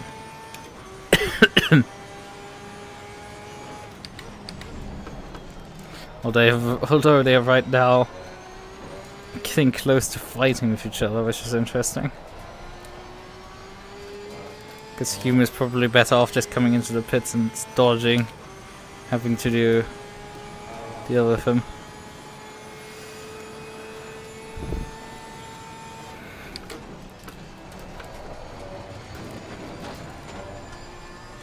Because Hume is genuinely still in a fight with Akihari behind.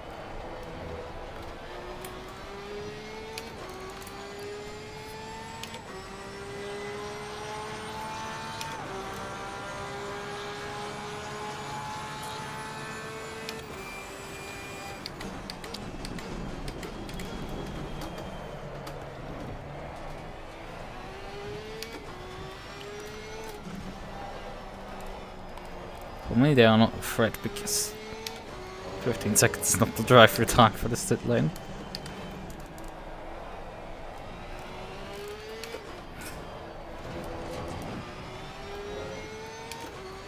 And I'm closing off rapidly on both of them. They're sitting ducks completely here.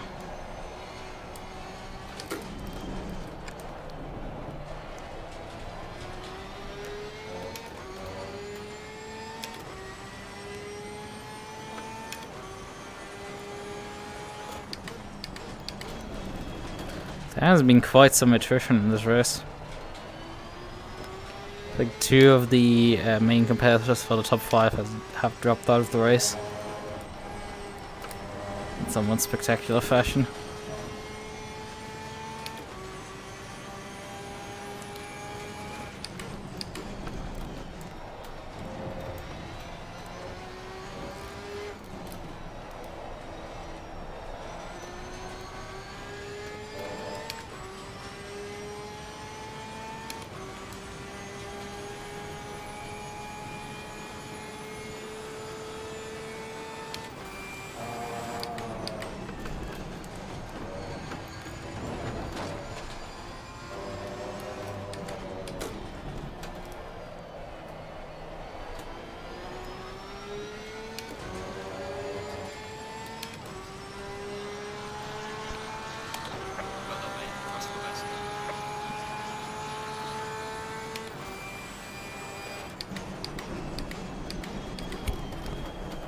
think this is the second time an insect flew against me. I have a feeling I'm closing up against the same Merc that I had Nate sound with. 6.8 seconds behind. Let's see how many laps it will take till we're up behind him. He has done his pit stop, so the only real way of dispatching of him is taking him on track. Or him heading off the track, but that's sort of still overtaking him on the track. They're driving through there.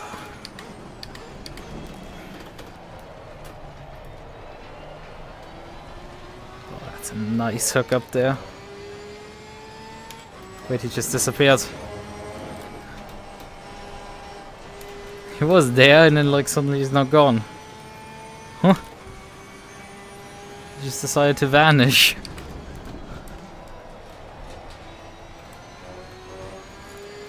Oh, that's strange.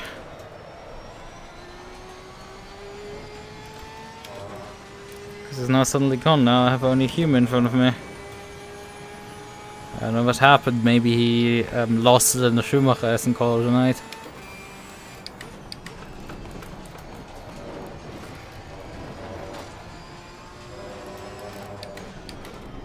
Check if someone is in the pit lane right now.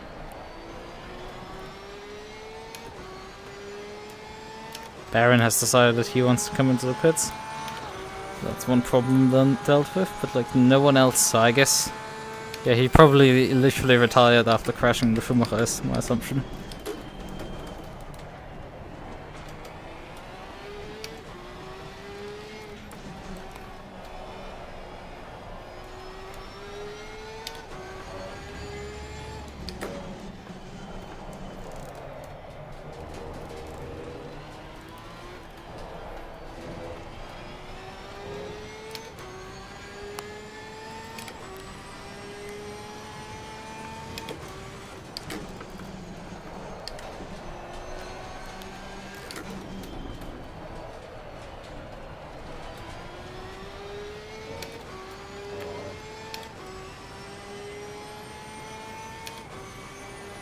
Okay, Jones is out of the pits now, 19 seconds ahead of me.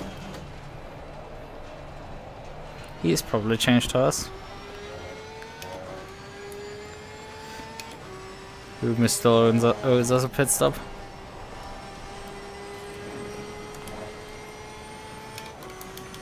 Seems like Harry has beaten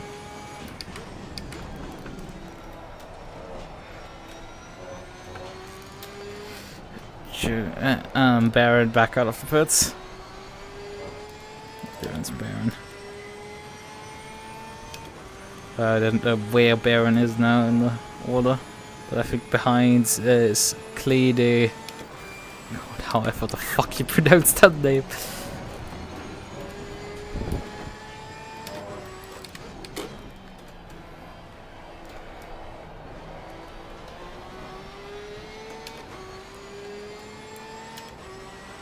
Oh yeah, he's fell back down. He's at least P9 or lower down.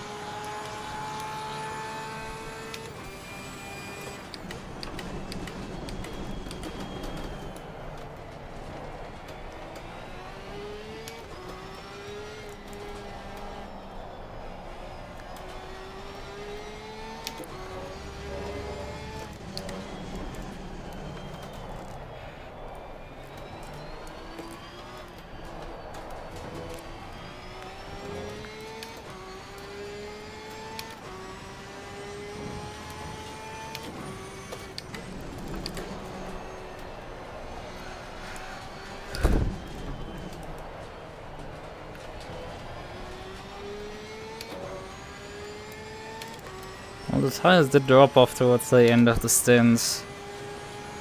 The car did not misbehave at all during the stints. It's like, well, it did not completely drop off badly, like become undrivable towards the end. It just became slow, which that's acceptable.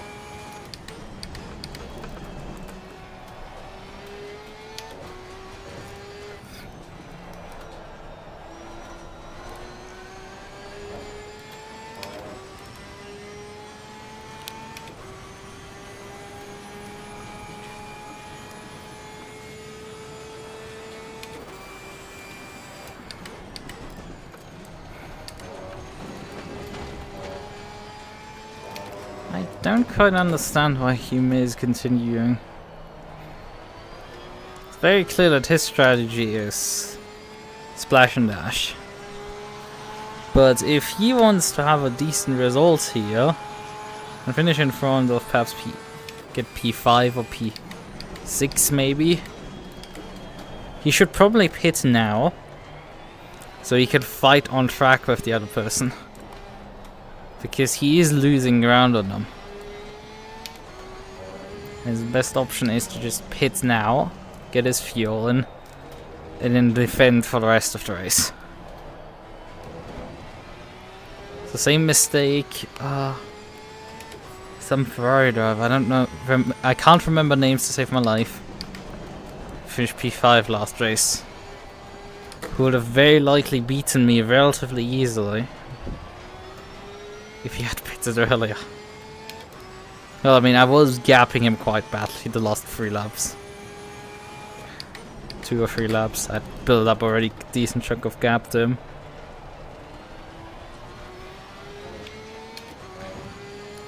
I guess if you don't give the other person a benchmark to close in on, that's...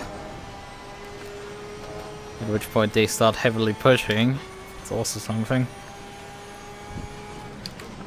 But, you know, I can already see this.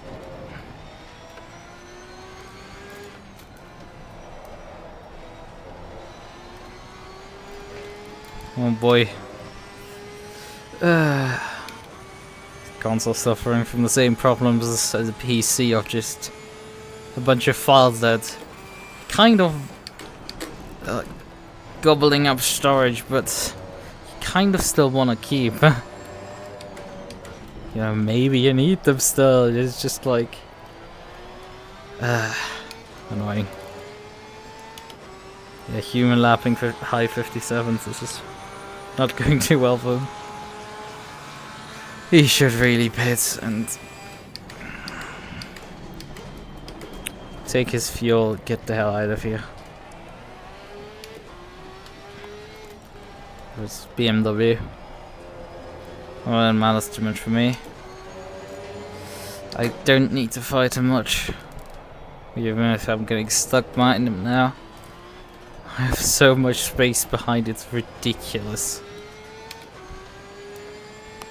The issue is that everybody who was competitive with me pace-wise has gotten dropped out of the race.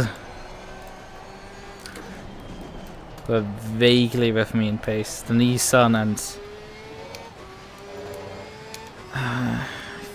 Gary or whatever his name is, Gray.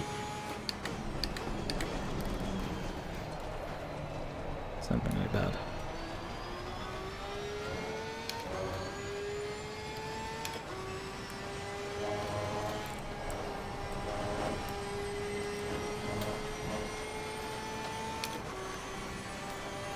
But yeah, what games do you have installed that you're having like issues with your storage space? You know, after all, you have a PlayStation 5. It's not like you play games on that thing, because now no games on the PlayStation 5.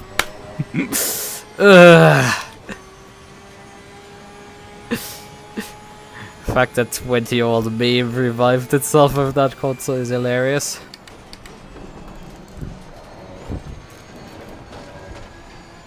And yeah, the simple answers for the question is, you know, there's a bunch of multi-plat games that you can relatively well play on the PlayStation 5. That's a decent console if you want to play PlayStation 4 games. That's the funny part. Sure, you can play them on the PlayStation 4, but like, why not play them on the 5? Or on one device?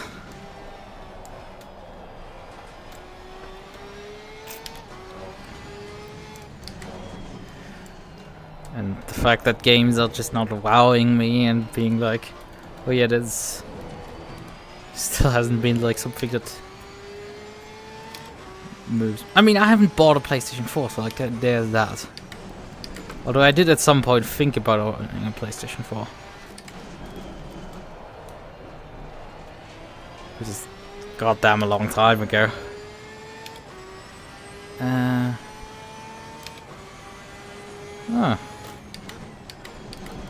Which game is that?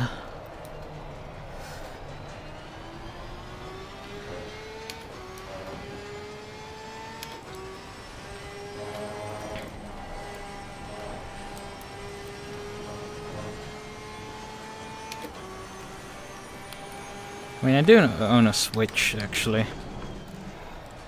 Probably in hindsight wasn't the best investment. I barely touched that thing in a bit. It is a quite neat console, but like... And it doesn't enable me to play, for example, the Pokemon games. Probably should have, you know... I've bought a Steam Deck, probably. Oh, for fuck's sake. Again, an insect right on the same side.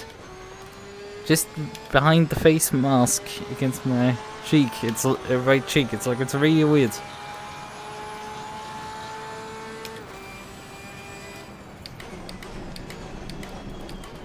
Oh, thank you. I was not quite expecting you to jump yet, because I was still quite far behind, but thank you. Nonetheless. Also not like I... But he's probably assuming that I'm fighting the guy in front. Although he can see that Hugh has not done the pit stop, and I have, so like, it doesn't matter.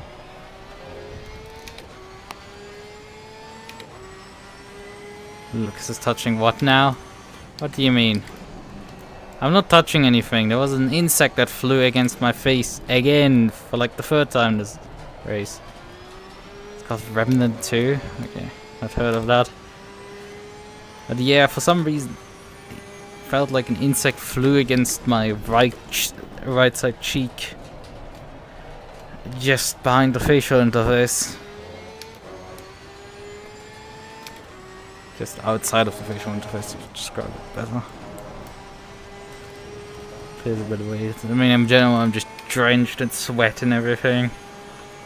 Because it's summer and I have the windows open, it's sort of unlikely that the mosquitoes come in.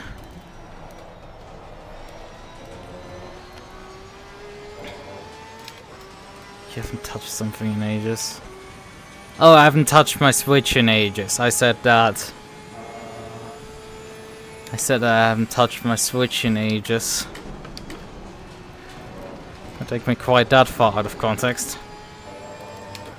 They say sus enough things, although fortunately nobody was paying attention when I said quite some sus things about the guy following me.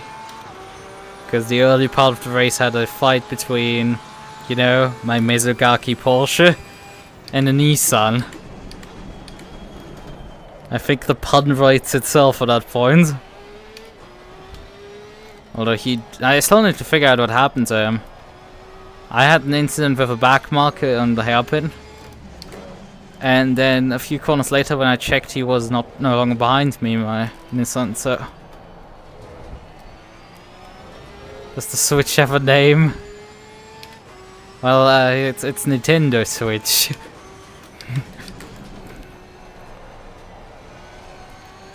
I have another Switch. It's called TP-Link. I use that one to connect my PC with my Wi-Fi repeater and my server. Because yeah, I don't have a throughway wire down to the router. I'm instead using a repeater upstairs here to get that through.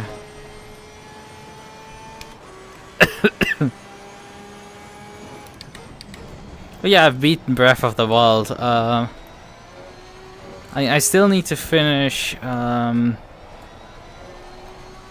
Pokemon Scarlet, which in German, the name on the box itself, although funnily enough, because I have my Switch set to English, the box on the Switch is the game icon is the Scarlet icon. But in German it is Karmesin. And that is like one of the stupidest things I've seen in a while. Fucking Karmesin. God. But yeah, I haven't beaten that game and hadn't even... I bought... Tears of the Kingdom. Used copy for all of the games that I have. Well, not quite. I have 2 digital download games, and that is Cult of the Lamp, which I also need to finish. And then I have Oh, what's its name?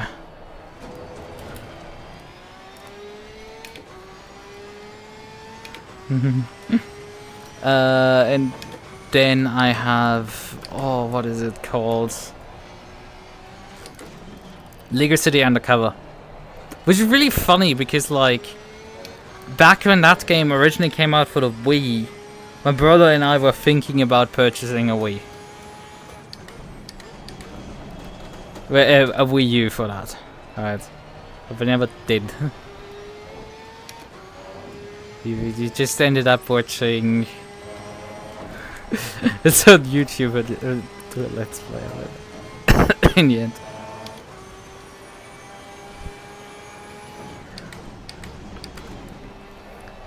Fortunately Fraps isn't here, so otherwise I would probably mention the YouTuber, because that would be also some reminiscing part.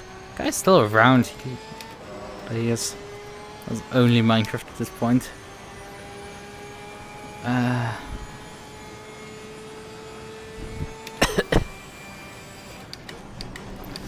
Yeah.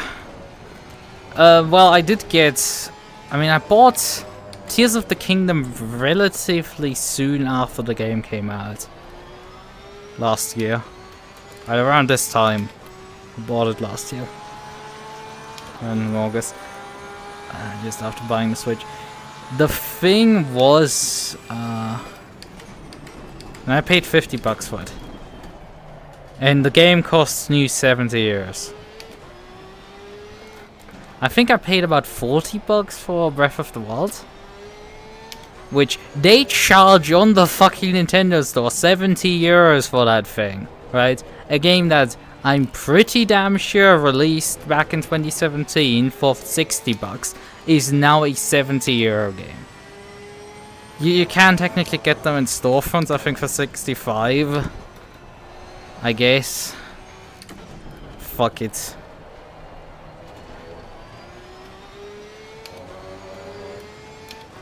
I did get, I think,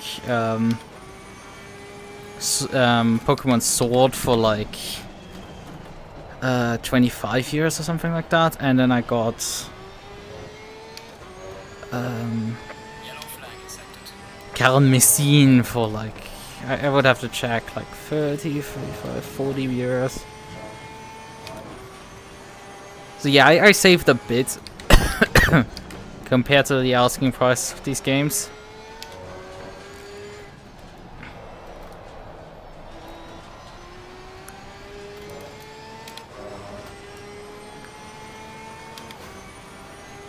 I haven't really pushed too much forward.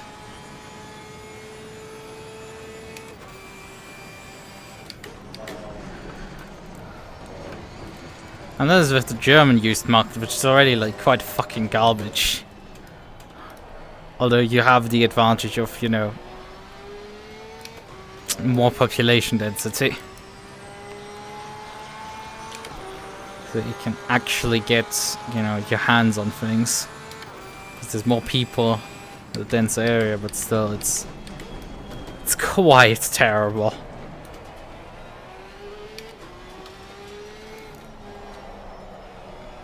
And then regularly it's like, you know, give me things in a 30-kilometer area, and it's like the one village in bumfucking out there that like has a single bus line that runs 4 times a day.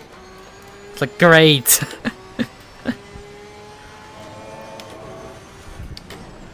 That is like 28 kilometers away from you. It's like, yeah, thanks.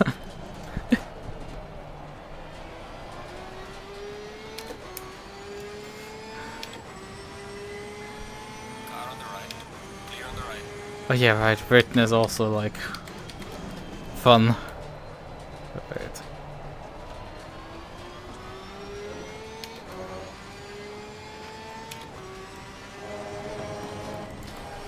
Yeah, it's probably not much better than Germany in that sense. Well, still, I've acquired a ThinkPad used, so I love that thing to death. I did buy a dock recently for it. And that were brand new, actually. Like, a store still had the docks for the 2018 ThinkPads. It's like that's quite surprising. But they did originally, apparently this dock cost like 300, and there goes that guy. 300 or so euros, and then they marked it down to like 45 bucks, and I was just like, okay, I wanted to buy anyway some RAM. So I paid 58 bucks for 32 gigabytes of RAM, and I just bought also the fucking dock. It's really nice. My laptop is now living in the dock. It's really nice. It's quite neat for connecting stuff. They don't make those anymore because, you know, all ThinkPads have now USB-C. They charge over USB-C, so just, you know, sell the box standard USB-C hub and label it as a dock instead of having these like where you lock your laptop in place. It's still quite neat. Since 2 buses into 1 in 1 out.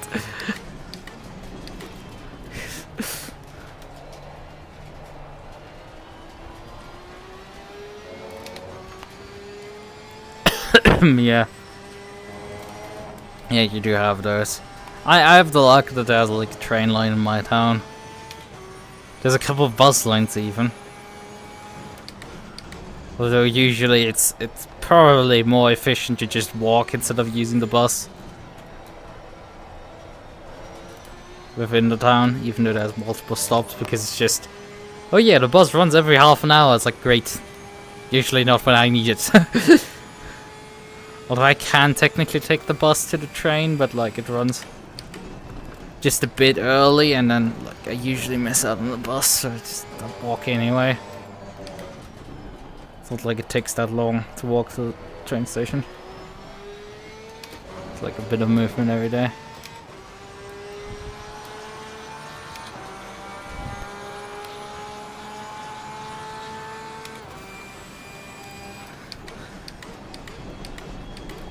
Good dock for the M1 MacBook. I mean, isn't technically all like USB-C hubs technically relatively decent dock for that thing?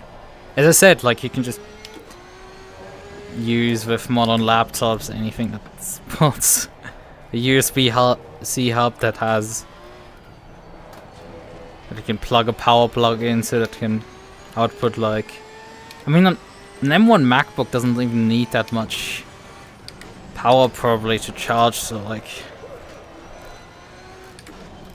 so that's probably fine with like even smaller power, and when the hub doesn't come with any power brick even, you can probably supply your own. As long as it can do pass through power, that's fine. And then it just needs like an HDMI port and 2 USB-A ports, so it's probably enough. You can get those for like 50 bucks or so. Like, I mean, it's not cheap, but like, in the list of brokest, it's like, yeah, 50 bucks is still 50 bucks, but like, it's doable.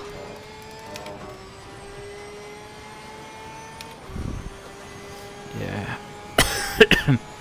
On the other hand, you don't want to go with the lowest bargain bin stuff either, so it's like, I guess it's a fair concern either way.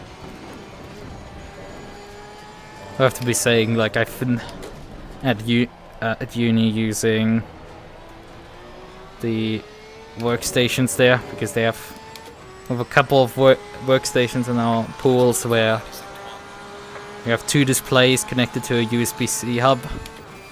I was like, it's just, that is really nice. I hadn't been able to use that on my old laptop because it doesn't have USB-C. With my ThinkPad, has been a really nice combination.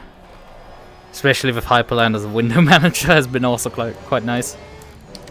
Just sending my workspace, I connect to the hub, I have my workspaces up. I just disconnect and then my workspaces collect themselves back on my main monitor. Tiling window managers are quite nice with docking and undocking. It's really neat stuff. problem I have currently with my dock here at home, it's well, my monitors don't have enough connector on them, so that's kind of the issue there. I did think about buying a new monitor, and then I was like, no, you just buy a keyboard. You don't buy more during the Prime sale. Just buy a keyboard finally. Which that was a really nice choice.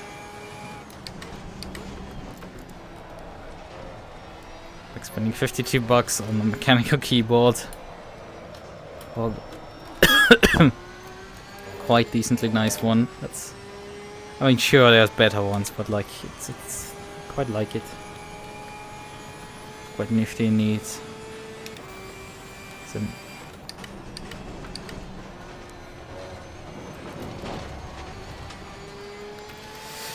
Yeah, I guess that's one problem with just having with the standard power brick, because obviously it has to power the hub and then all the devices that are technically connected to the hub, not just the laptop that is connected to it.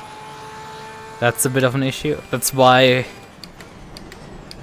the ThinkPad hub comes with a 120 watt power brick, even though the ThinkPads themselves come with a 90 watt brick. Although I have charged my ThinkPad off my Nintendo Switch power brick, and the Switch power brick does produce a lot less power, I think. That one sits probably at like 60 watts or 37, something like that. I've just charged the ThinkPad of it. This is probably fine because I don't hit it too hard.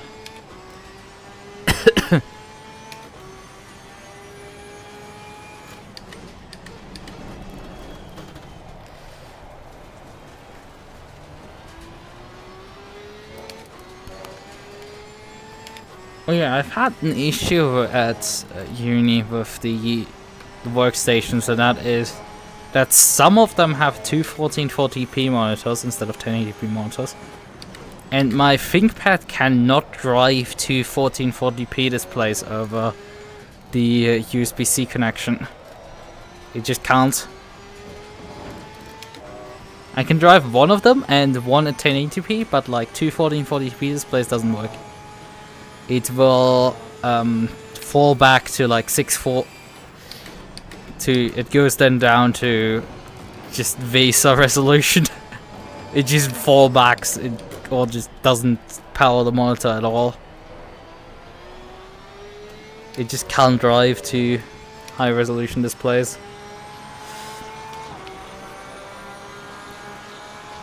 But yeah, and in terms of my desk setup at home, I have two 1080p monitors and one 4x3 monitor that is not even connected to power. That thing is only connected over its DVI connector, and on that thing is connected a DVI to HDMI adapter, which then I have the HDMI cable run to my PC, where it runs into a HDMI to DisplayPort adapter into my graphics card. So my graphics card thinks that the monitor is still on, even though it hasn't had power in months. Which allows me to just stuff my VTuber capture stuff over onto that screen. Otherwise the monitor is not used. It hasn't been used in years. It's quite fun. But yeah, I have to connect that the same way for my second monitor, which also has only an HDMI and VGA port, despite being a 1080p, I think 21-inch monitor. And then I have a 24-inch 1080p monitor with HDMI, VGA, and DVI. I have nothing with it. The only thing that has DisplayPort is my Index. That's the only thing that has fucking DisplayPort. Is my Valve Index. It's the only thing I drive with DisplayPort. Without adapter. Main monitor is connected to the only HDMI port on my graphics card. And the other monitor is also such a funny adapter chain. But yeah, I did think about purchasing a 1440p monitor to replace my main. Although there's the entire thing of shuffling around on my desk. Which would then finally allow me to use more than one monitor on my dock. Because the dock has one VGA port, because of course the fucking dock has a VGA port. And I think one HDMI and two display, or two displays? I don't know. But in any case, I don't have enough adapters anymore to just plug in the rest of monitors that I have.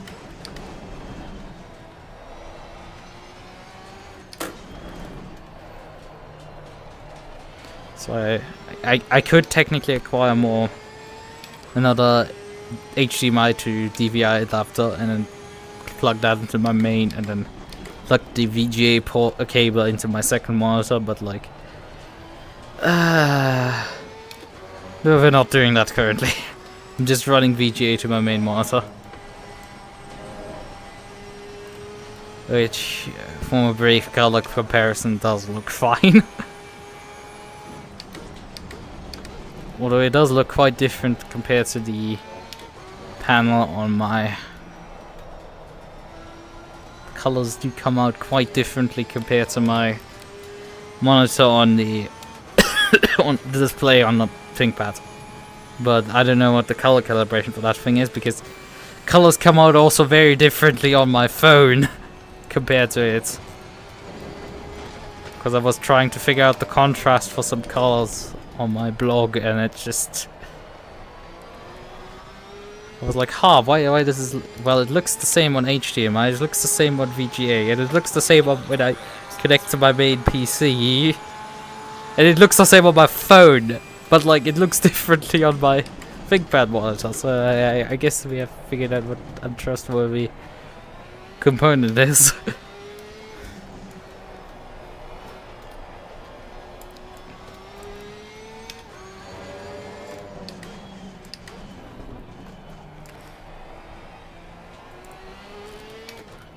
Oh yeah, right. Basic one, which is fine for now, but that only supports one external monitor full stop. Yeah. That would be some 34-inch ultra wide. Oh boy, that sounds fun. That do be fun.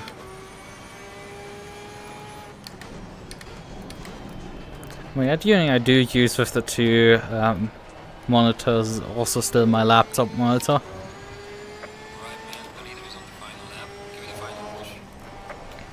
But I usually just stuff something like some messaging app or something on there and use mainly the other displays.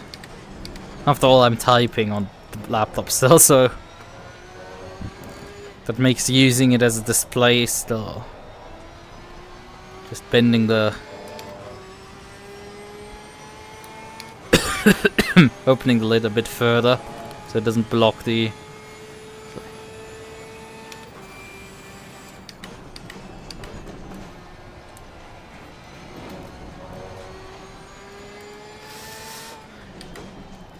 Oh yeah, I guess moving things between monitors is a bit sucky. For me, the issue isn't particularly too bad, because after all, I'm using my laptop with Linux, specifically the tiling window manager Hyperland. So I can just send windows between workspaces with like Alt-E's and move just entire workspaces from different monitors to another one with just the press of a button. Well, technically 3 buttons, because that's... the binding is Super, then Alt, and then whichever workspace I want to move.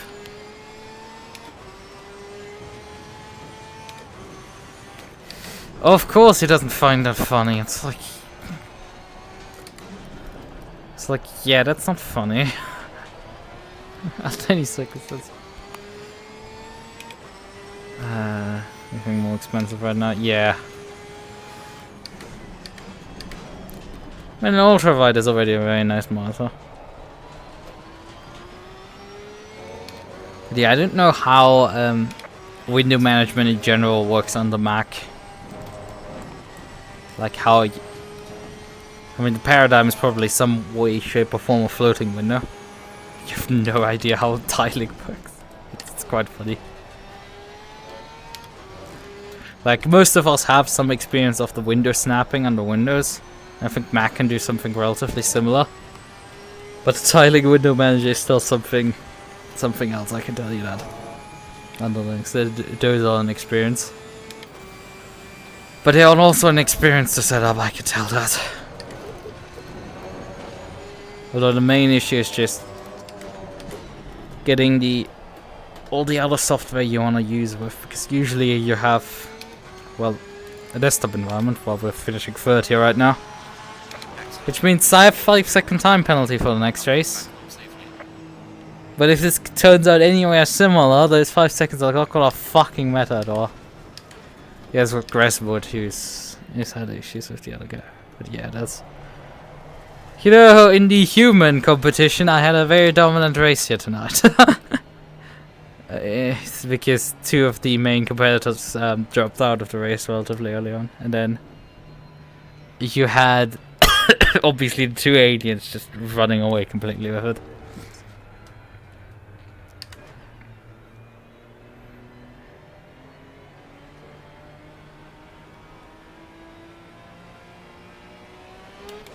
Our main thing's tiny ass screen. Yeah, I guess the MacBooks. Guess right, yeah, 13-inch is a bit small. I mean, I did move from a 15-inch laptop to a 14-inch with the ThinkPad. I didn't feel particularly much like a move. But then again, because, you know, I do use my laptop as a laptop. I'm carried with me to university and back. I use it there. I use it in bed occasionally. I use it as a laptop. And if I need an actual display, I use, you know, a monitor. But then again, I also use on my desk a 24-inch that is quite far at the other end of the desk, so I'm used to small monitors as well. There's a reason why I went into driving in VR. It's in part because I was previously using a single screen on a 24-inch display that was, well, sitting quite a bit away from me. Because you have to think, like, obviously the T300 mounts quite a bit off the desk forwards, and then the desk is, I think, 70 or 80 centimeters deep, and the monitor is basically, it's not resting at the end, but like, you have still some distance to the wall, but like, not much.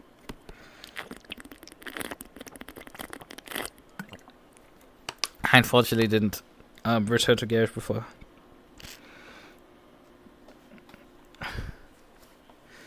Oh, boy, that's a salty comment and a half. Grasswood here. Yeah, Manship, my bad. I thought the backmarker taking out P5 might say sorry. Oh, that's salt. That's quite a bit of salt. Yeah, okay. The first comment was from him, Manship, you douche. Way to fuck someone's race. Then grow up, mate, was from Manship, the answer. Our race have been smashed about, seems it's norms. And then Visor in between said, sorry mate, car slipped too much. And then Guy Lucas said, Johns? Question marks a lot.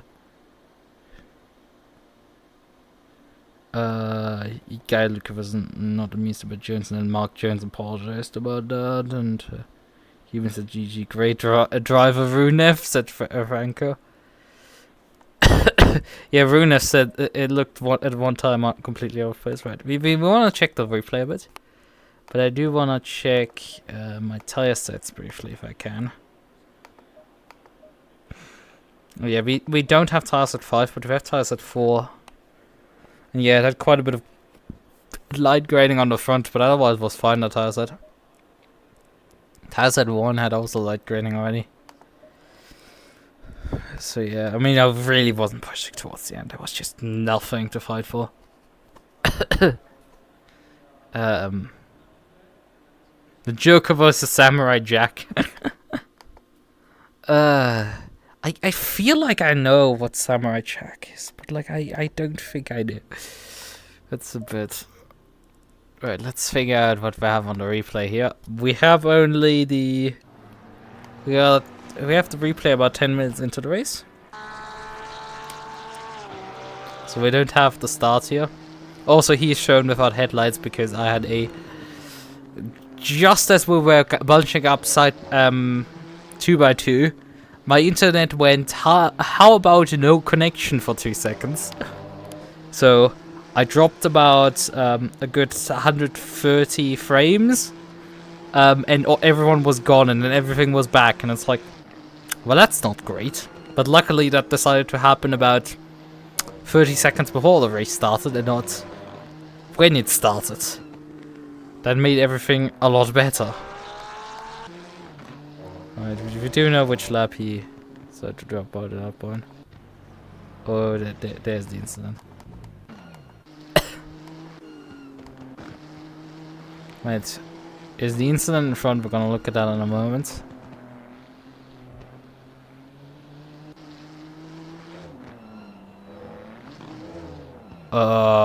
That's odd. And then he just gets clipped. Like he slows down, the other car came to a stop. And then he just gets clipped. Huh? Don't tell me he started moving forwards precisely when he drove. Oh yeah, he did. Holy shit! On what level of fucking dumbassery is this? Also, yes, he is the guy that like later on just suddenly disappeared in front of me. Okay, these two have been fighting for a while now. I will come into this fight a bit later.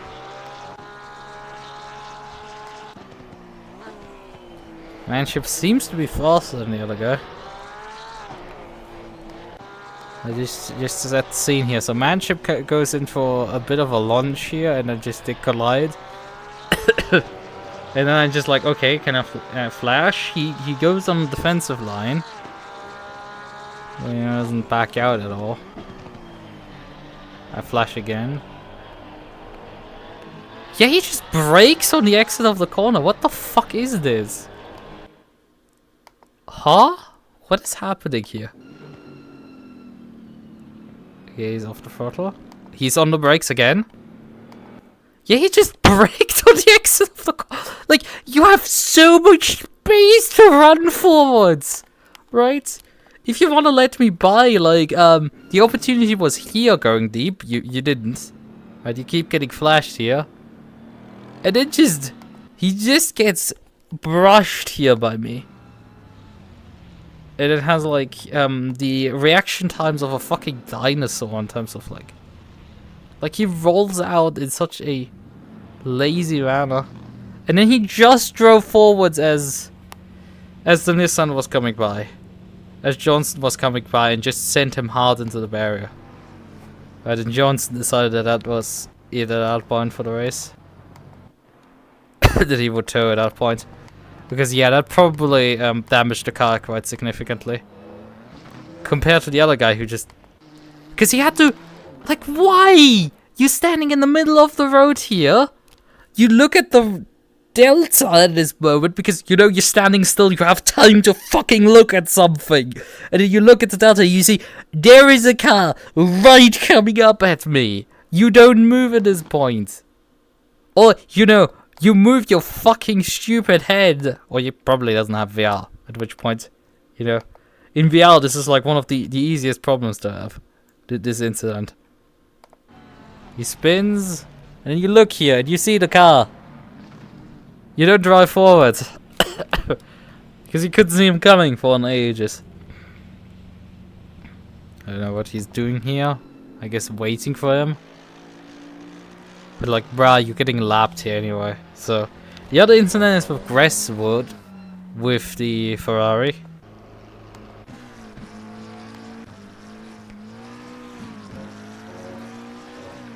So he has Aki Harry in front of him.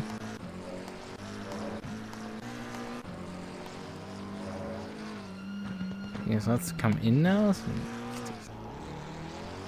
comes up behind me there. But I've not completed my pit stop at this point yet. So like he dropped a lap suddenly. There's camps here with manship.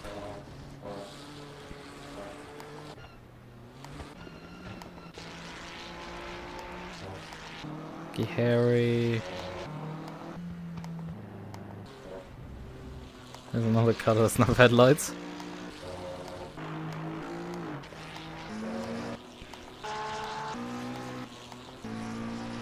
Okay, he's done his pit stop at this point already.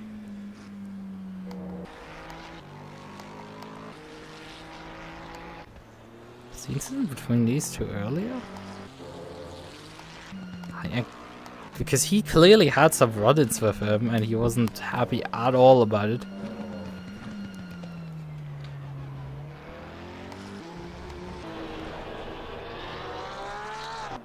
Yeah, he is here now in running in P6 effectively. We're gonna lose Johnson here at the end of the lap. But then he continues on running, alright? So he will start running this pack down at some points.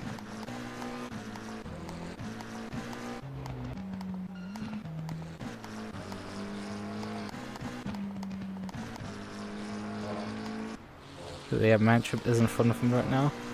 He's still quite a bit behind him.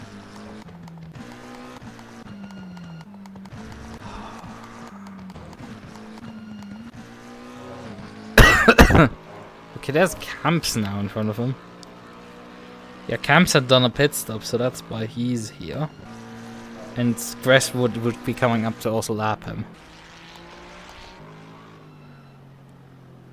So Camps has done a pit stop and that's why he's here.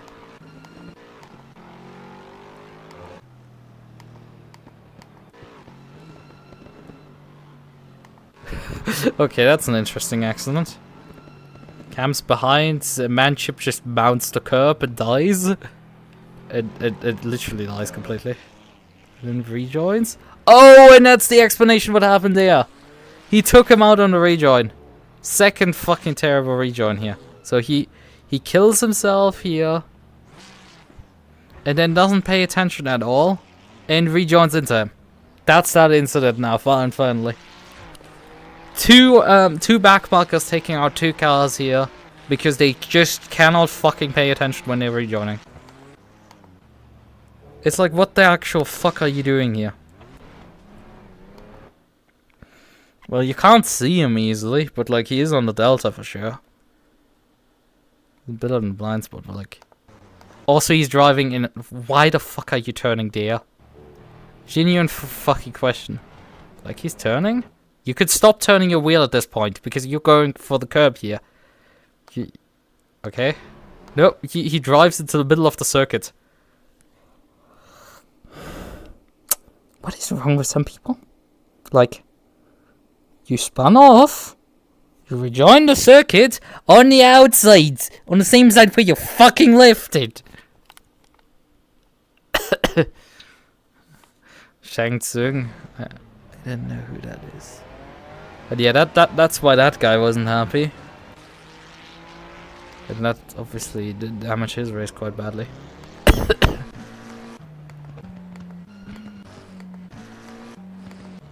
Yeah, he lost the position here to Akihari, but like, he is vaguely keeping up, but I guess he took down the damage repairs and that's quite bad. He's screaming. Right, I do feel like eating some ice cream here. So yeah, here goes Baron as well. Where did he Gresswood at the end finish, actually? P7 in the end. Sudo Racing Endurance car. P7 in the end behind Hume. But yeah, got P6 in the end still. Got P6 in the end. Got some 8 seconds down. Actually, P5 got lapped. Well, probably didn't.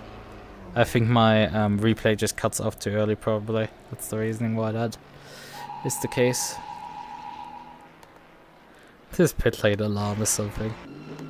But that's that explanation. I want to figure out what happened to him. Well, he had an accident there.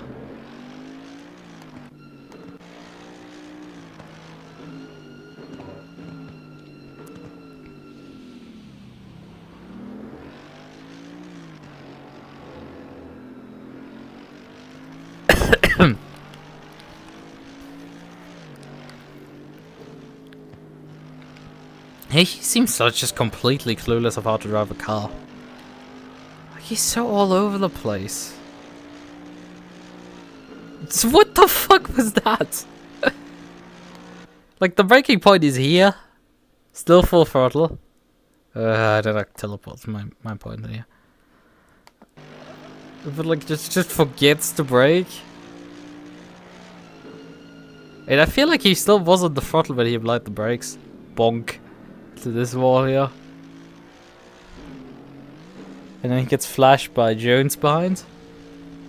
He does, however, actually realize there's a car behind, so decides to... Although I have no clue what the fuck that was about. There comes one car flying by. Does he tow now? No, he doesn't. Turns around, but like he did wait at least this time around. Does he stay on the left hand side? Or sort of. Like, what was that about? Like, sure, the car had... Okay, yeah, the cars look cool. But he just... I guess he wanted to straighten the wheel, even though he needs to permanently put some right-hand steering after this impact. From the damage, but like, nah, we were not paying attention, we just drive off the road here and spin. He looks like some decrepit old man in terms of his inputs. And I hope he isn't actually an old decrepit man. This is genuine. This is not intended as a genuine insult, but like you should be driving like with the speed and reaction time to events happening around here at times like an old man. And this is something rookie drivers at times do.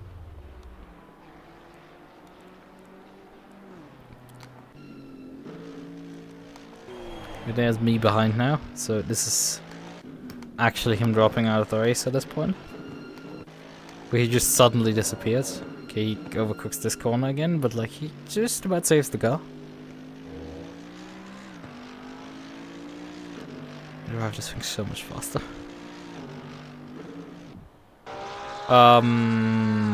I think his internet just conked out on this one. Like, this looks just... He brakes a bit much for that corner, but I think his internet just quit on him there.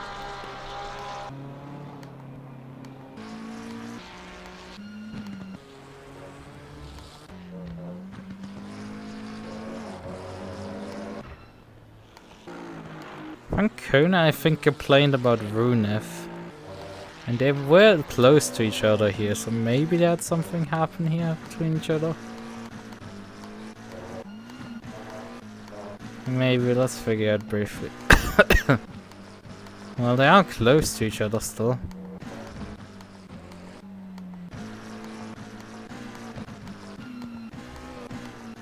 This going backwards is a bit funny here. They seem to sort of be fighting for a while, so I have no clue if something at some point happens between these two.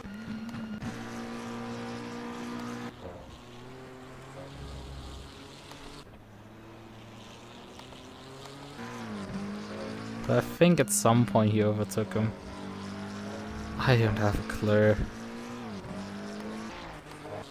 It's too hard to track, you're just not gonna care too much about it. People were definitely not happy about Madchip driving.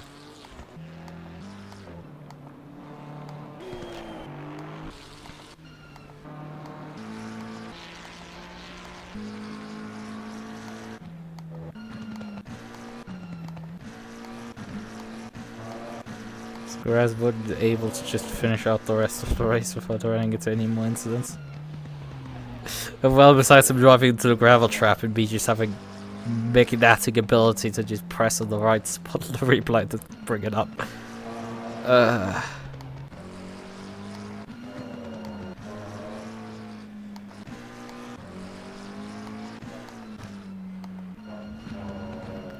Okay. Well, that's a fun one.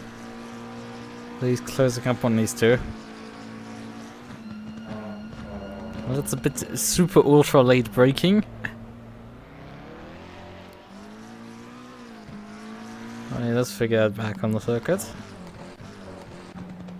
Let's Jones go. I think this is the Darren Jones. Okay.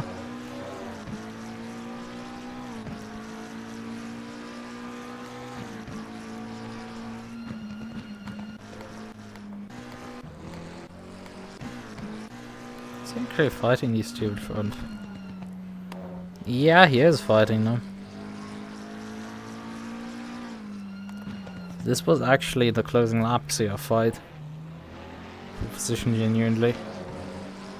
Oh boy, he's fighting this car hard.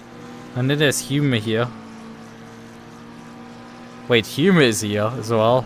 So Humor is also in this fight all of a sudden.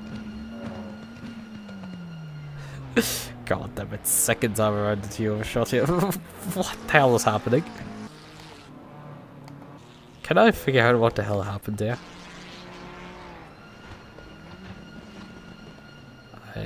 Oh, small tap here. Nearly second tap, luckily not. But this gave the opportunity for Humor to come back. So Humor was way further down after his pit stop. And came way further up after it. That is super interesting. Humor exited the pit lane way further down than I actually expected. Because he did finish P6. But yeah, as I said, like he torpedoed his race sort of by like just waiting too long. You sort of kind of need to pit early actually if you go for this strategy of just taking a splash. So you can defend track position against the people that pit for fuel. Pit for tires. Because they obviously, in the second half of the race, will just close in on you. Because they have the fresh tires, so they can just close in on you. Sure, you will pick up fuel and you will have a heavier car then. So if you pit before they pit for tires, you might lose a bit of ground, but like, you for sure need to pit after they've pitted. Otherwise, you will lose ground massively. Oh,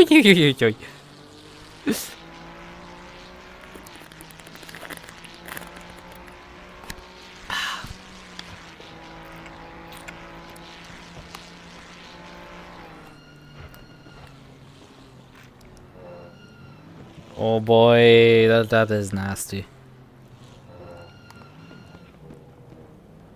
Was Camps even on the same lap as everyone else? Camps is lap 40, coming up to lap 45, 46, 46. So Camps is, no, Camps is on the same lap as them. Right, that's correct, Camps is on the same lap. So everybody here is on the same lap. That's a terrible misjudgment here. Dressman just a bit too fast in and then bonk from Cramps behind. What happened to Camps here? Did he get...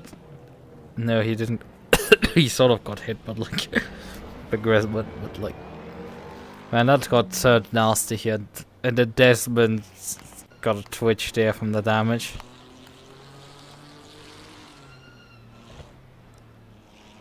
I don't quite know why he loses the car there, because it was quite slow. And like, yeah, the car took a pretty hefty hit on the bind. But you can live with a lot of this damage. ACC's damage system is very forgiving. And these are top 10 drivers here. Yeah, they're still pretty good.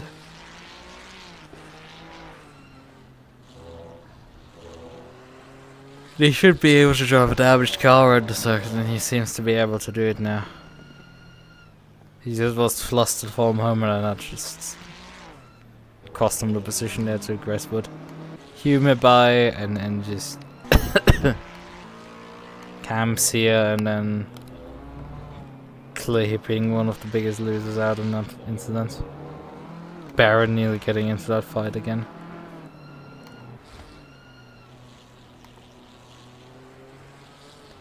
I don't think Clay's with the order here. This is the left car on the other end. Yeah, P17 here. We had 18 finishers in the end. Well, sort of. Well, 18 cars listed when I put up the results. We definitely had more than that.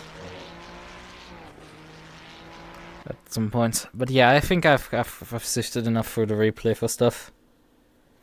I think there's nothing really particularly interesting anymore to find. We could check for how long someone stood in the pit lane, but like, there isn't anything really interesting. We found the 2 massive takeout hits that were performed on 2 of my competitors, which sucks a lot for those 2 guys. It sucks a bit for the race because, you know, I had nothing to race against for the entire race a bit because of the 2 takeout by back markers. I had obviously my run in, but like, fucking hell, like I have 60 seconds to the next car behind me. I finished so far ahead. I might be scored another fucking postcode at that point. There's just nothing at that point left. This becomes a quite pointless exercise at that point. Right. Let's look at this.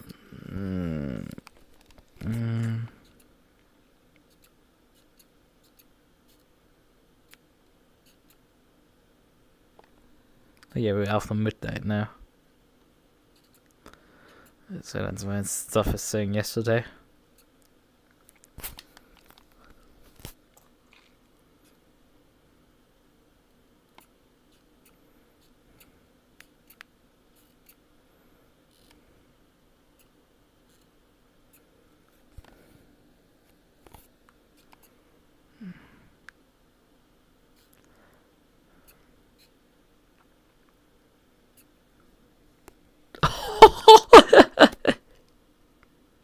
Oh boy, that's a sentence.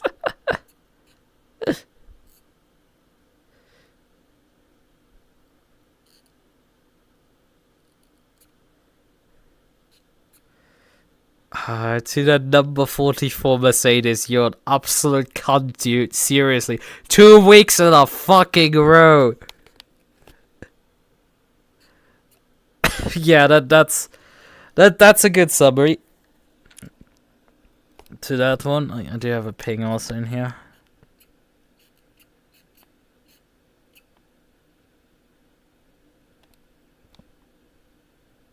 Aaron also.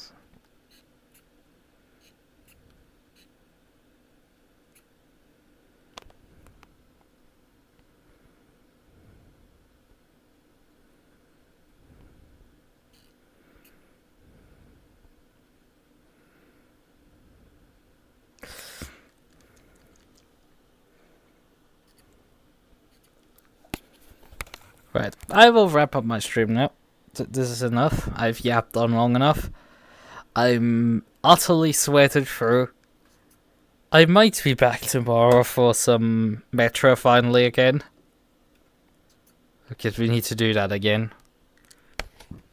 So yeah, see you then tomorrow or whenever I decide to stream again.